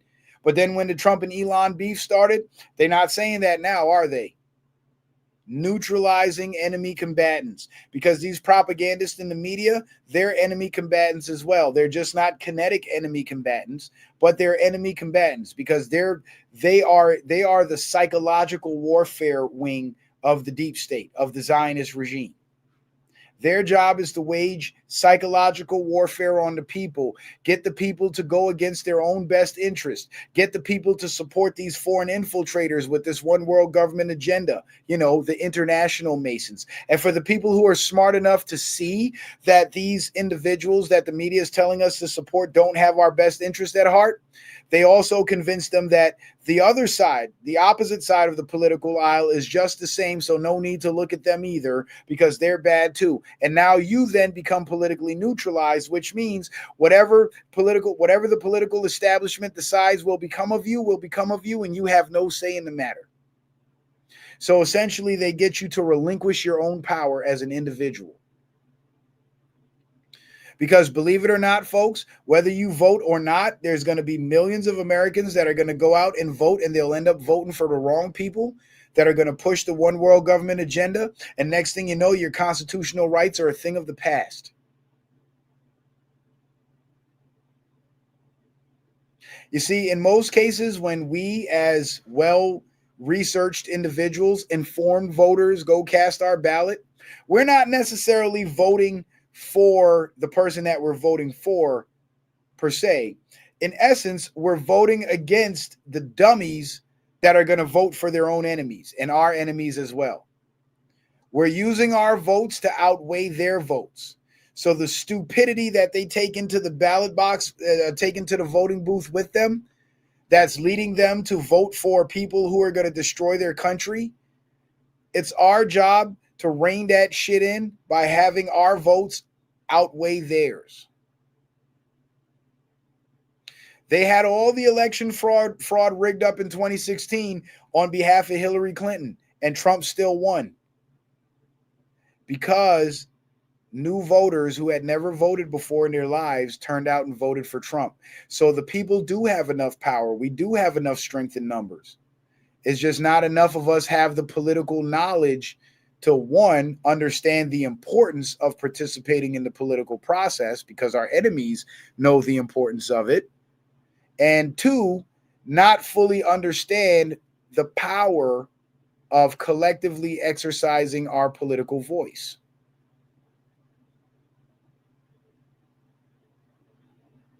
So while the left is being brainwashed and are super enthusiastic and overzealous to get their guy in office, on the conservative side, we're like, it's all fake anyway. I'm not going to vote. That Republican is one of them too. Doesn't matter who gets in. It's going to be the same agenda. And then next thing you know, a Democrat gets elected. Your guns are getting seized. You have no right to self-defense. The teachers in the school can fuck your kids and pimp your kids out to other perverts to fuck them. And ain't a damn thing you can do. You got to be forced to take these vaccines every month. You can't run your business successfully because 90% of your profits are being taxed. Your rent goes up because the property taxes go up. Now your landlord got to raise the rent. And life just overall becomes harder and starts to suck. But politics ain't real, though.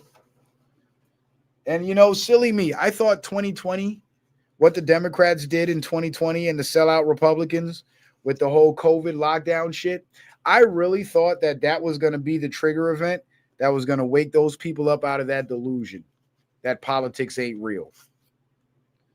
And it's and what bugs me out the most about that whole politics ain't real narrative is that, like, out of one side of their mouths, they'll tell you politics ain't real, and then in the very next breath start complaining to you about what politicians are doing.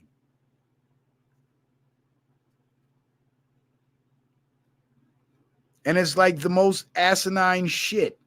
And this comes from grown, supposedly free-thinking adults saying this goofy shit, doing this dumbass double talk without even realizing they're doing it. And that all, again, is indicative of another form, another genre of the liberal brainwashing.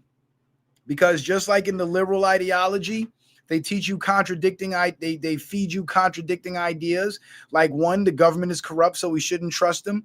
And two, citizens don't need guns, only the government should have guns. Those are two contradicting ideas. But the liberals who believe them are too brainwashed to think that clearly. And the what I call the wokey dokes in the woke community that think that ignoring their own political system is to their benefit when it only serves to their detriment, they have the conflicting ideology too, where it's valid to complain about what the government is doing, but at the same time, politics ain't real. It's just a game. Like, it makes no sense. It makes no sense. But you see, both schools of thought. Shout out to my sister Renee for the Cash App. That means we got 3 supporters now. Appreciate you taking that $5 challenge. Appreciate that, my sister. That shit, I just lost my train of thought. Hang on. But you see, both schools of thought. Shout out to my. Okay, that's what I was saying. Both schools of thought serve to benefit the authoritarian Khazarian political establishment, because it's either you vote for their puppets or you don't vote at all. As long as you don't vote against them, they can seize power.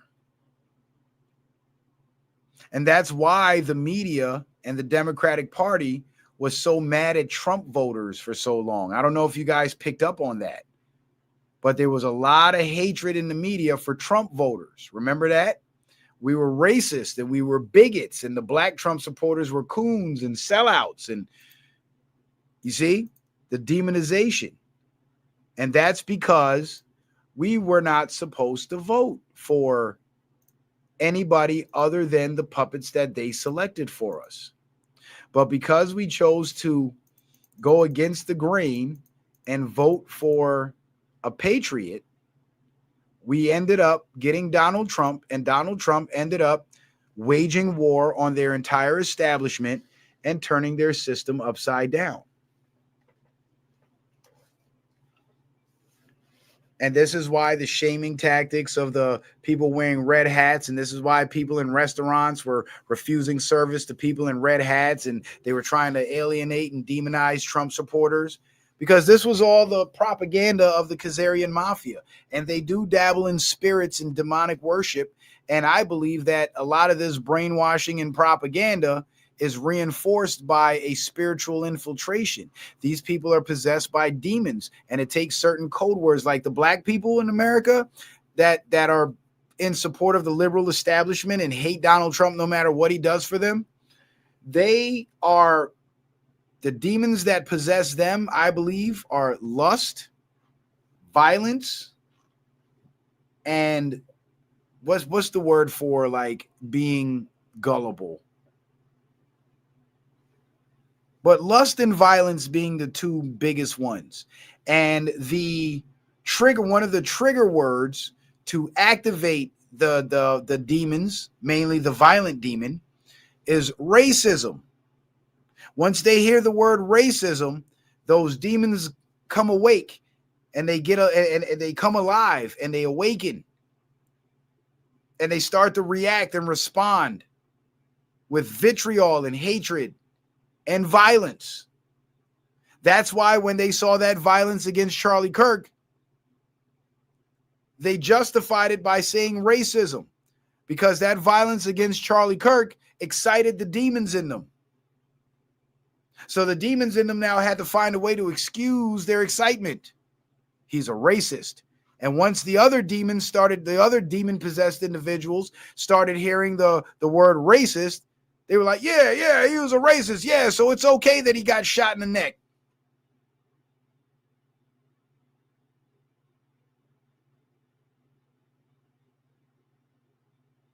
And for the liberal white people, merit, words like merit, which is the antithesis of DEI. Words like God, Christian, Trump, words like that are trigger words for them, because there's so many more of them that there's a larger lexicon of trigger words that activates their demons. But once their demons get activated, they act the same way, violent. And the demonic lust is there too, because they're the party of perversion. They push all forms of perversion.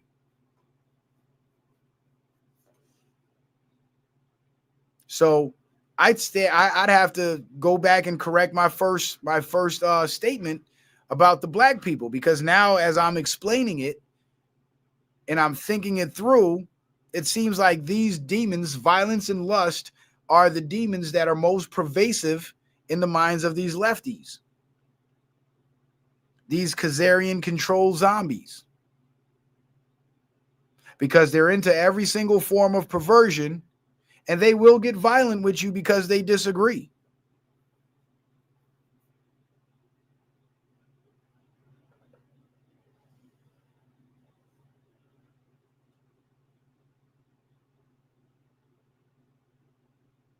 So when we talk about the brainwashing of the liberal lefties, it's not just brainwashing per se that we're dealing with. It's actually demonic possession on a spiritual level. And this is why Q even mentioned that this is spiritual warfare. Because it is. It literally is. And we're dealing with very, very powerful, deeply entrenched demonic spirits that have been operating with impunity for decades. And all those demonic spirits got activated when Trump came into office, and he started bringing the pastors up there and started talking about God, and all these conservatives and Christians came out of the woodwork talking about God and professing their faith. All of a sudden they became racist, and they used the word racist to demonize Trump because they knew that they could get the black people on board with their liberal bullshit. Because if the demon-possessed black folks that aren't thinking clearly see white people calling another white person racist, they're going to go side with those white people. All the pro-black shit goes out the window, and then they get on the side with they go side with the white people, pointing the finger and screaming racist.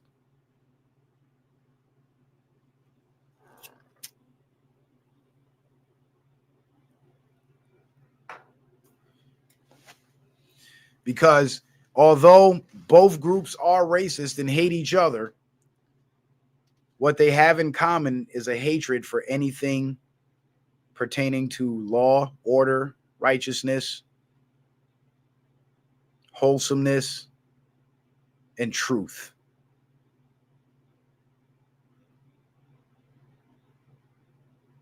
Like these so-called pro-blacks that were black liberals, were they not joining in with the white liberals in demonizing black conservatives? Did we not witness that? Did we not witness black liberals joining forces with, black liberals joining forces with the Trump-hating white liberals and teaming up against black conservatives? Did we not see that?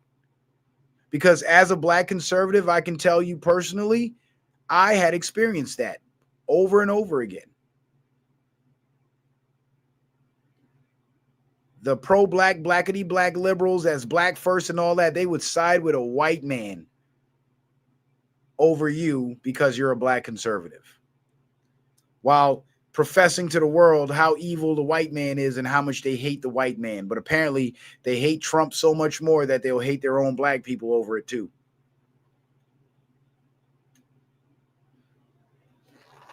And that hypocrisy right there, on its face, it just seems like nothing more than a lack of intelligence and dumbed down hypocrisy.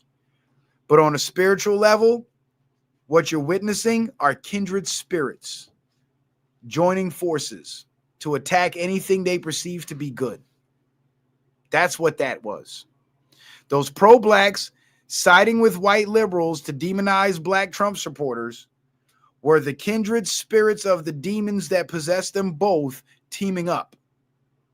So all that racist shit they were espousing against one another goes out the window because the demons that inhabit their minds and their bodies have a common hatred for people like me and you.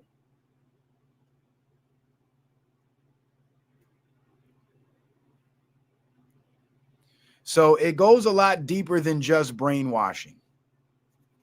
It's demonic. And this is why the Khazarian International Freemasonic Order, which is basically ran and controlled by the Illuminati Khazarians, this is why they don't have a one God belief requirement, because they play with spirits and demonic entities. They cast spells. Let me show you something. Matter of fact, I got to show this to you. Let me excuse me while I light my spliff. Keep putting it out, and well, I don't put it out. I just get to talking and then it goes out. So I put it down and then I get to talking again. And then now I'm going to show a video. I want to see if I can find this video first.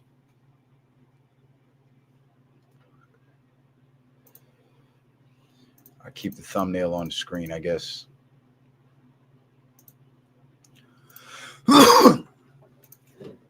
But there's a video I want to show you from Black Lives Matter leader Patrice Cullors. Let me see. BLM.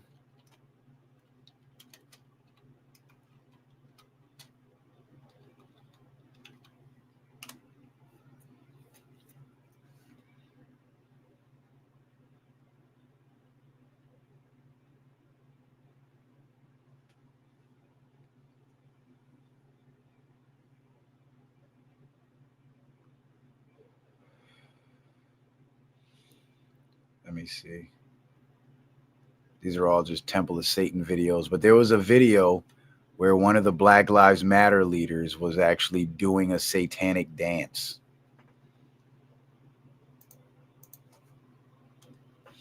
Let me see.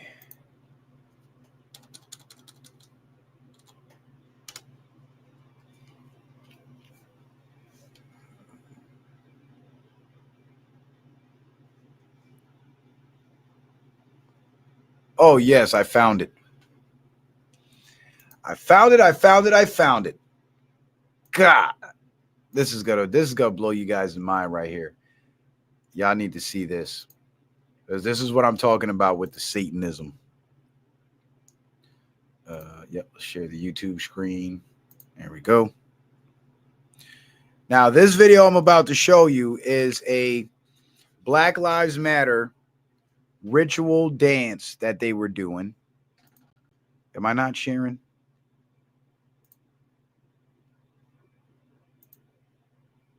There we go. I am sharing.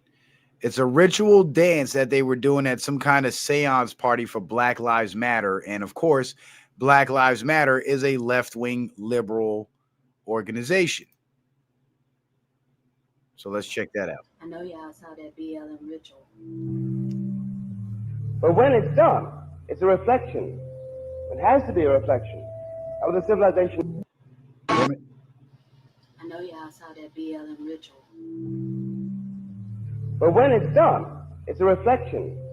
It has to be a reflection of the civilization. Deal with and use and transcend in order to become a man in this country. Christians won't do that. Exactly. You guys see that satanic ritual going down? Black Lives Matter paying homage to the demons that possess their followers. And wasn't Black Lives Matter kind of built on the whole, black men being killed by the police and shit? Those black men were considered blood sacrifices to enrich them. That's what that was. So Black Lives Matter was a demonic organization built off of the blood sacrifice of black men. And when you look at the videos, when you see those videos of those street preachers in liberal cities, they always get physically attacked by some lefty liberal, whether they're black or white. There's always a vitriolic reaction because demons don't like to hear the name Jesus or anything pertaining to God or goodness or Christianity. They don't like it. It triggers them. So this war is a 1,000-year war and struggle for political power and independence. But at the same time, spiritual elements are being utilized in this war as well. Because in America, in order to gain power, consent of the people is necessary. So how does the enemy gain consent of the people? You introduce demonic possession. You start brainwashing and controlling the minds, getting them to believe certain things so they operate a certain way.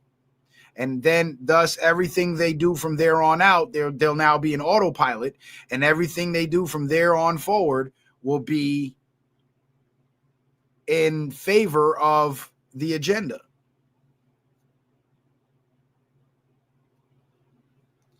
This is some high level wickedness that we're dealing with here. And this is why when Q talks about it, Q never fails to mention that there's a spiritual aspect to it, because there more certainly is. And when you're dealing with deceptive devils, sometimes it's necessary to deceive those devils.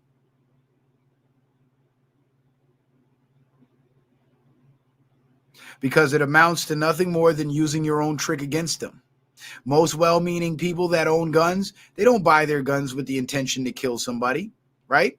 But if somebody decides to pull their gun and try to kill them with it, oh, you most certainly are going to kill that person. Will you not? Right. Because you've been put in a position where you were left no choice but to use their own strategy against them. So when you're dealing with a deceptive bunch like the Khazars and you're trying to take down their infiltration from the inside, deception is needed, and it had to be made to look real, and it has to be real, and it has to be real in the minds of the people, because if it's real in the minds of the people, it's real in the minds of our enemies too. And this is why the messaging from Kash Patel to let us know what's really going on is so subtle. Because those who know, and we are a small group, ladies and gentlemen. We are a small bunch. But it's our job in dark times like this to use our knowledge of what's actually going on and our ability to read the signals and read the situations and follow the patterns to bring comfort to our fellow patriots. Because a lot of people were shooken up and broken up over the Charlie Kirk thing. But what I'm saying is we actually have reason to celebrate and not feel so sad and shooken up and broken up over it, because it may not have went down the way it was projected. But we believed it because it had to be believable. Otherwise, the plan would fail. You feel what I'm saying, y'all?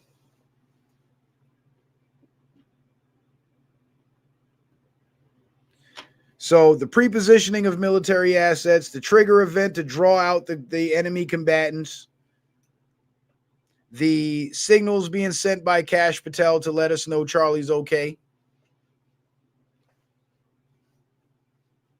the 33, the Rest Now Brothers statement, the Valhalla, all that was signaling. And in Masonry, there's this thing called the Dugard. The Dugard, D-U-G-U-A-R-D, the Dugard, which is some form of signaling or messaging to your Masonic brothers that you're on board or that things are going the way they're supposed to be going. Things are going according to plan. The Dugard. That 33 and that rest now, brothers statement, Dugards. But they were to the American Masons, not the International Masons. And you see, what the reason why the American Masonic side appears to be more virtuous than the International Mason side is because the American Masons want to have their independent state and be left alone. They don't want to conquer the world. They just want to have their own country and do business with other countries with other groups of people that have their own country. And the International Masons, they lose on the morality scale because they approve all forms of debauchery. That's one. They have no real moral compass. But two, they are an order of conquest. And they do not want to let the American Masons be free and independent.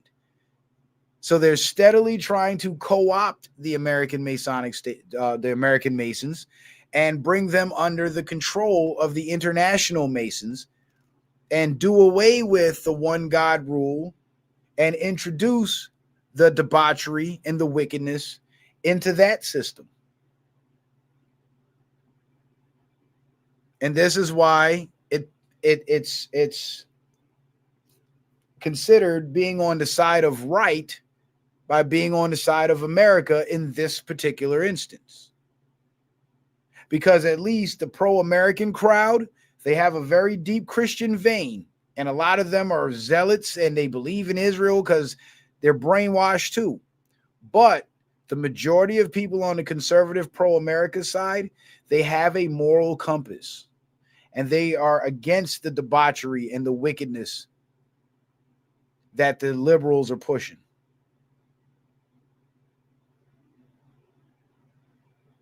And that's what makes us the good guys and them the bad guys. Because we're trying to protect what's good. And they're trying to force on us what's bad. That's essentially what it boils down to.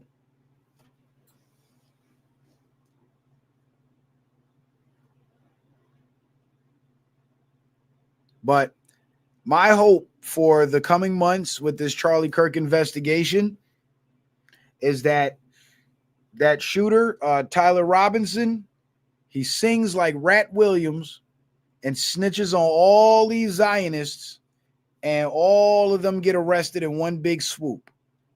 And we get to see it live. That's what I'm hoping.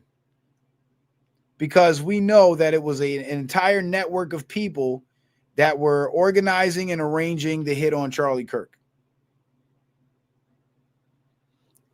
And whether Charlie Kirk faked it or not, is alive or dead, in this instance, it doesn't matter, because to the rest of the world, they believe he's dead. Which means this is a murder investigation.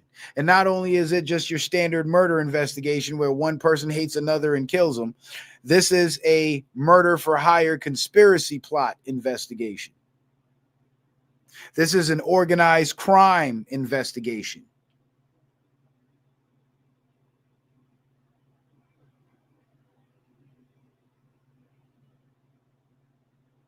So that's the way the Trump administration is going to treat it.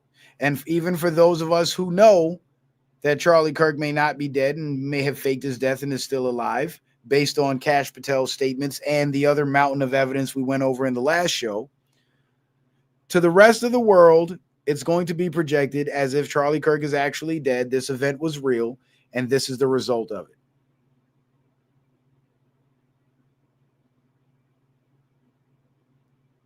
So I say, let it play out, and let's see what becomes of this, because this may be the plot that takes down all the Zionists. Remember, Trump cut ties with Israel, and he also found out Israel was spying on his administration. And remember the big deal that they made about Obama and them spying on the Trump administration? Well, don't you think it's a big deal that Israel's been caught spying on his administration too?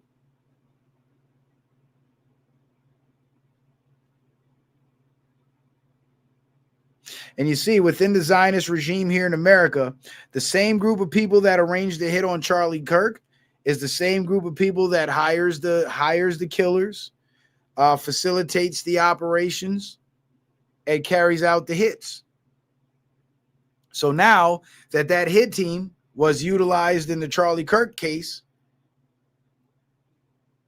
there's an avenue to legally pursue them now and bring them to justice. And it's going to be very, very hard for them to play victim and scream anti-Semitism when Charlie Kirk was defending Israel and simply decided to start questioning Israel and was killed as a result. It's going to be hard for them to play that card. Thus, their ability to use psychological warfare on the people is being neutralized simultaneously.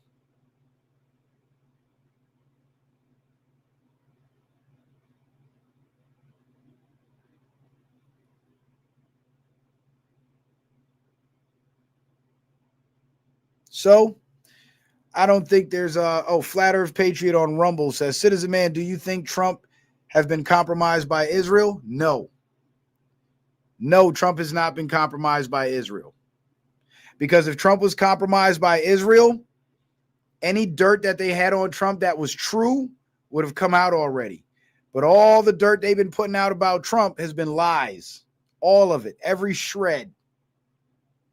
Because they got nothing on him. And if they got nothing on you, there's no way to compromise you. He's not compromised by Israel. What's happening is he was playing nice with Israel because the best way to defeat your enemy is to make your enemy believe he's your friend. Because if your enemy believes he's your friend, your enemy will leave himself vulnerable to you. The greatest betrayal always comes from people you love. And Trump has basically, in the eyes of the Zionists, has betrayed Israel. Remember, the first stab to Israel was when he moved the U.S. embassy from Tel Aviv to Jerusalem, because Jerusalem was the capital when that land was actually Palestine. Tel Aviv was established as the capital once the Khazars conquered Palestine. And not only that, moving the embassy from Tel Aviv to Jerusalem actually eliminated any physical means of surveillance that the Israeli government would have had set up in the U.S. embassy to spy on the Americans in Tel Aviv. So all the hidden cameras and microphones they had bugged in the building, they're now surveilling an empty building.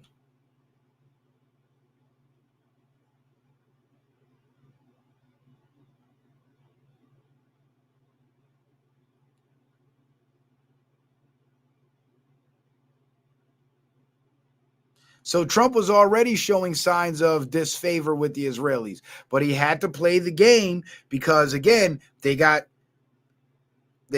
operatives deeply embedded here in America from the top all the way to the street level. They got hit squads running around and organizational and operational organization.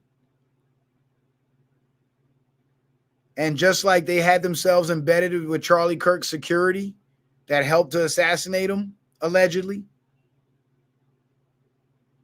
Don't you think they embedded themselves around Trump too? So he's not compromised. He's just executing the plan to rid himself of that infiltration. And it has to be done methodically, because if he just pulls the plug and tries to kick everybody out, the media is going to have a field day with demonizing him. The courts are going to have a field day with trying to stop him and block him. But if he can have him brought up on murder charges,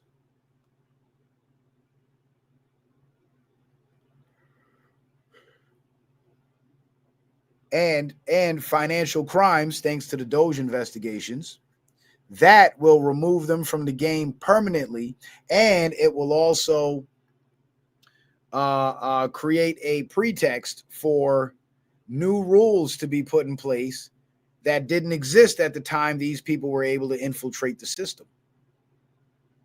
Rules such as you can't be in the government if you have dual citizenship, because 90% of those Zionists in the U.S. government have dual citizenship with Israel.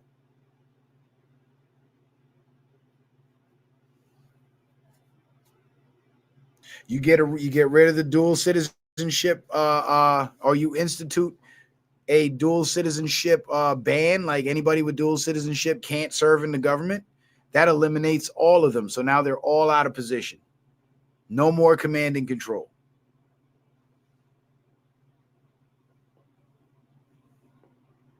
Trump knew what he was doing when he started this, when he started this mission. And we're 10 years into this operation, and we finally made it to the big boss. And I believe because of Kash Patel's Viking references, and now that we understand the history of these so-called Jews and the Khazars and all that, now it seems like they're going after the big boss. And the military is already in the streets. So if they try anything, they're going to get shut down. So now their ability to retaliate has been maybe not fully neutralized, but compromised at best. And now they're vulnerable. Their defenses are down. Their hit squad's in hiding.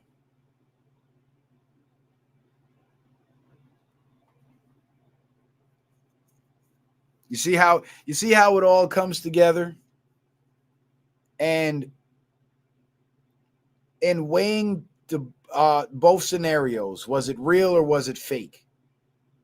When you think about it, the only evidence we have that it's real is what we see in the videos, which for all intents and purposes, it could easily be faked. And of course, we have what the news is saying.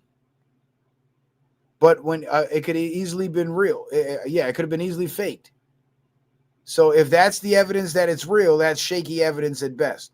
Also, if all we have to go on is what the government's saying in the media and what the media is saying, that's shaky at best too, because the government lies.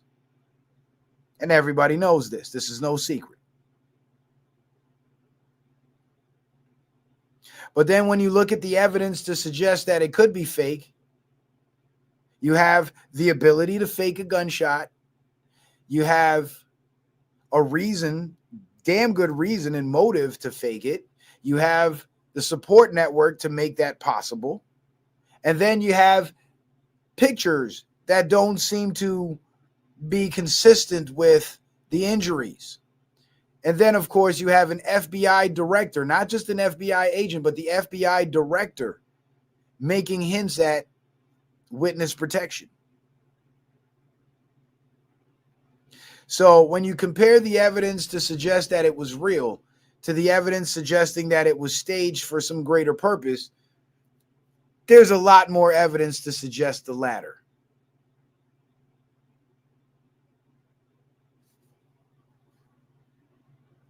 Shout out to my brother Flat Earth Trini on the Rumble rant, taking that $5 challenge I see. He says, so why are we sending billions of dollars and millions and military support to help Israel in Gaza? We're not, Flat Earth Trini. That stopped. That support stopped. Israel was actually getting their support from Europe, from the EU. I think the last shipment that Israel got from America was a shipment of military aid. We don't necessarily give them cash. We give them the money that they say we give Israel is actually in the form of weapons, military equipment, weapons, vests, uniforms, boots, helmets, shit like that. But again, Trump had to save face and keep up appearances because this Zionist infiltration here in America is like a hornet's nest. And once you stir up the hornet's nest, they will sting you and they will not stop until you are dead.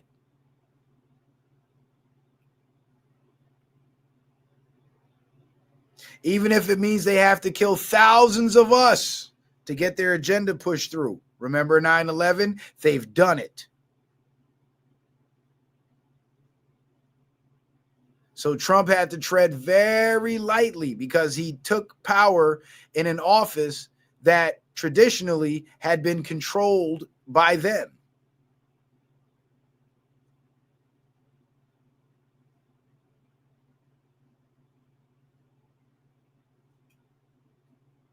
So when I say they were holding America hostage, that's literally what they were doing, holding America hostage.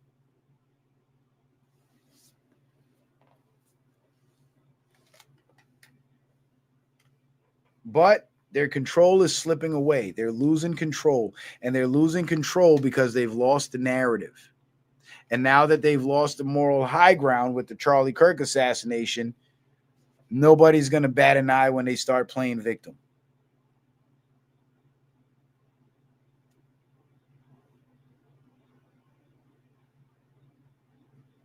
I think we are on the road to taking down the entire Zionist regime and once and for all eliminating their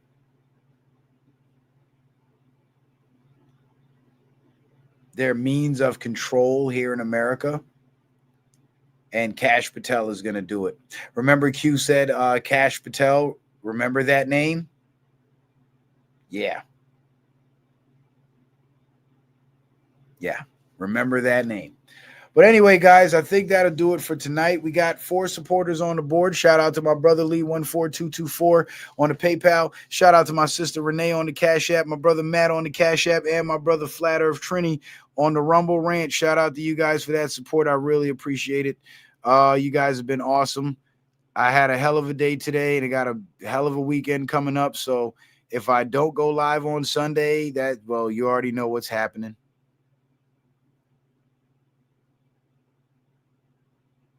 So with that being said, I'm going to get up out of here, guys. I don't want to keep you guys too long. It's Friday night, well, Saturday morning now.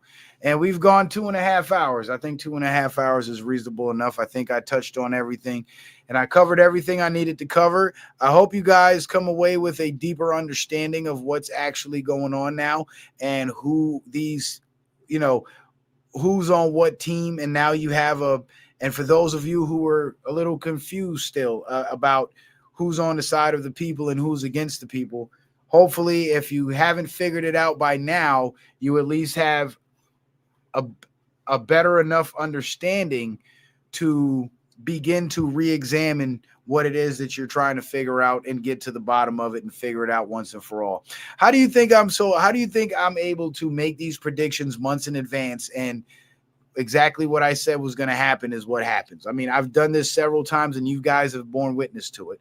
And if you don't believe me, I got shows that predate the events that I predicted and then shows later that confirm that the events I predicted are actually happening as I'm showing you it happening on the show. You know what I'm saying? So it's not some magical power or some superhuman talent that I possess or anything. It's just I've been following the entire game and reading, or I've been following the entire chess game, and I've been reading the board for 10 years. So it's very easy to see based on what's happening now and what's happened before. It's very easy to foretell what's going to happen next. And you all could do the same thing. You just got to really pay attention. So with that being said, ladies and gentlemen, I want to thank you guys for being here. Appreciate the love, appreciate the support, and I will see you on the next one. Citizen Man, out.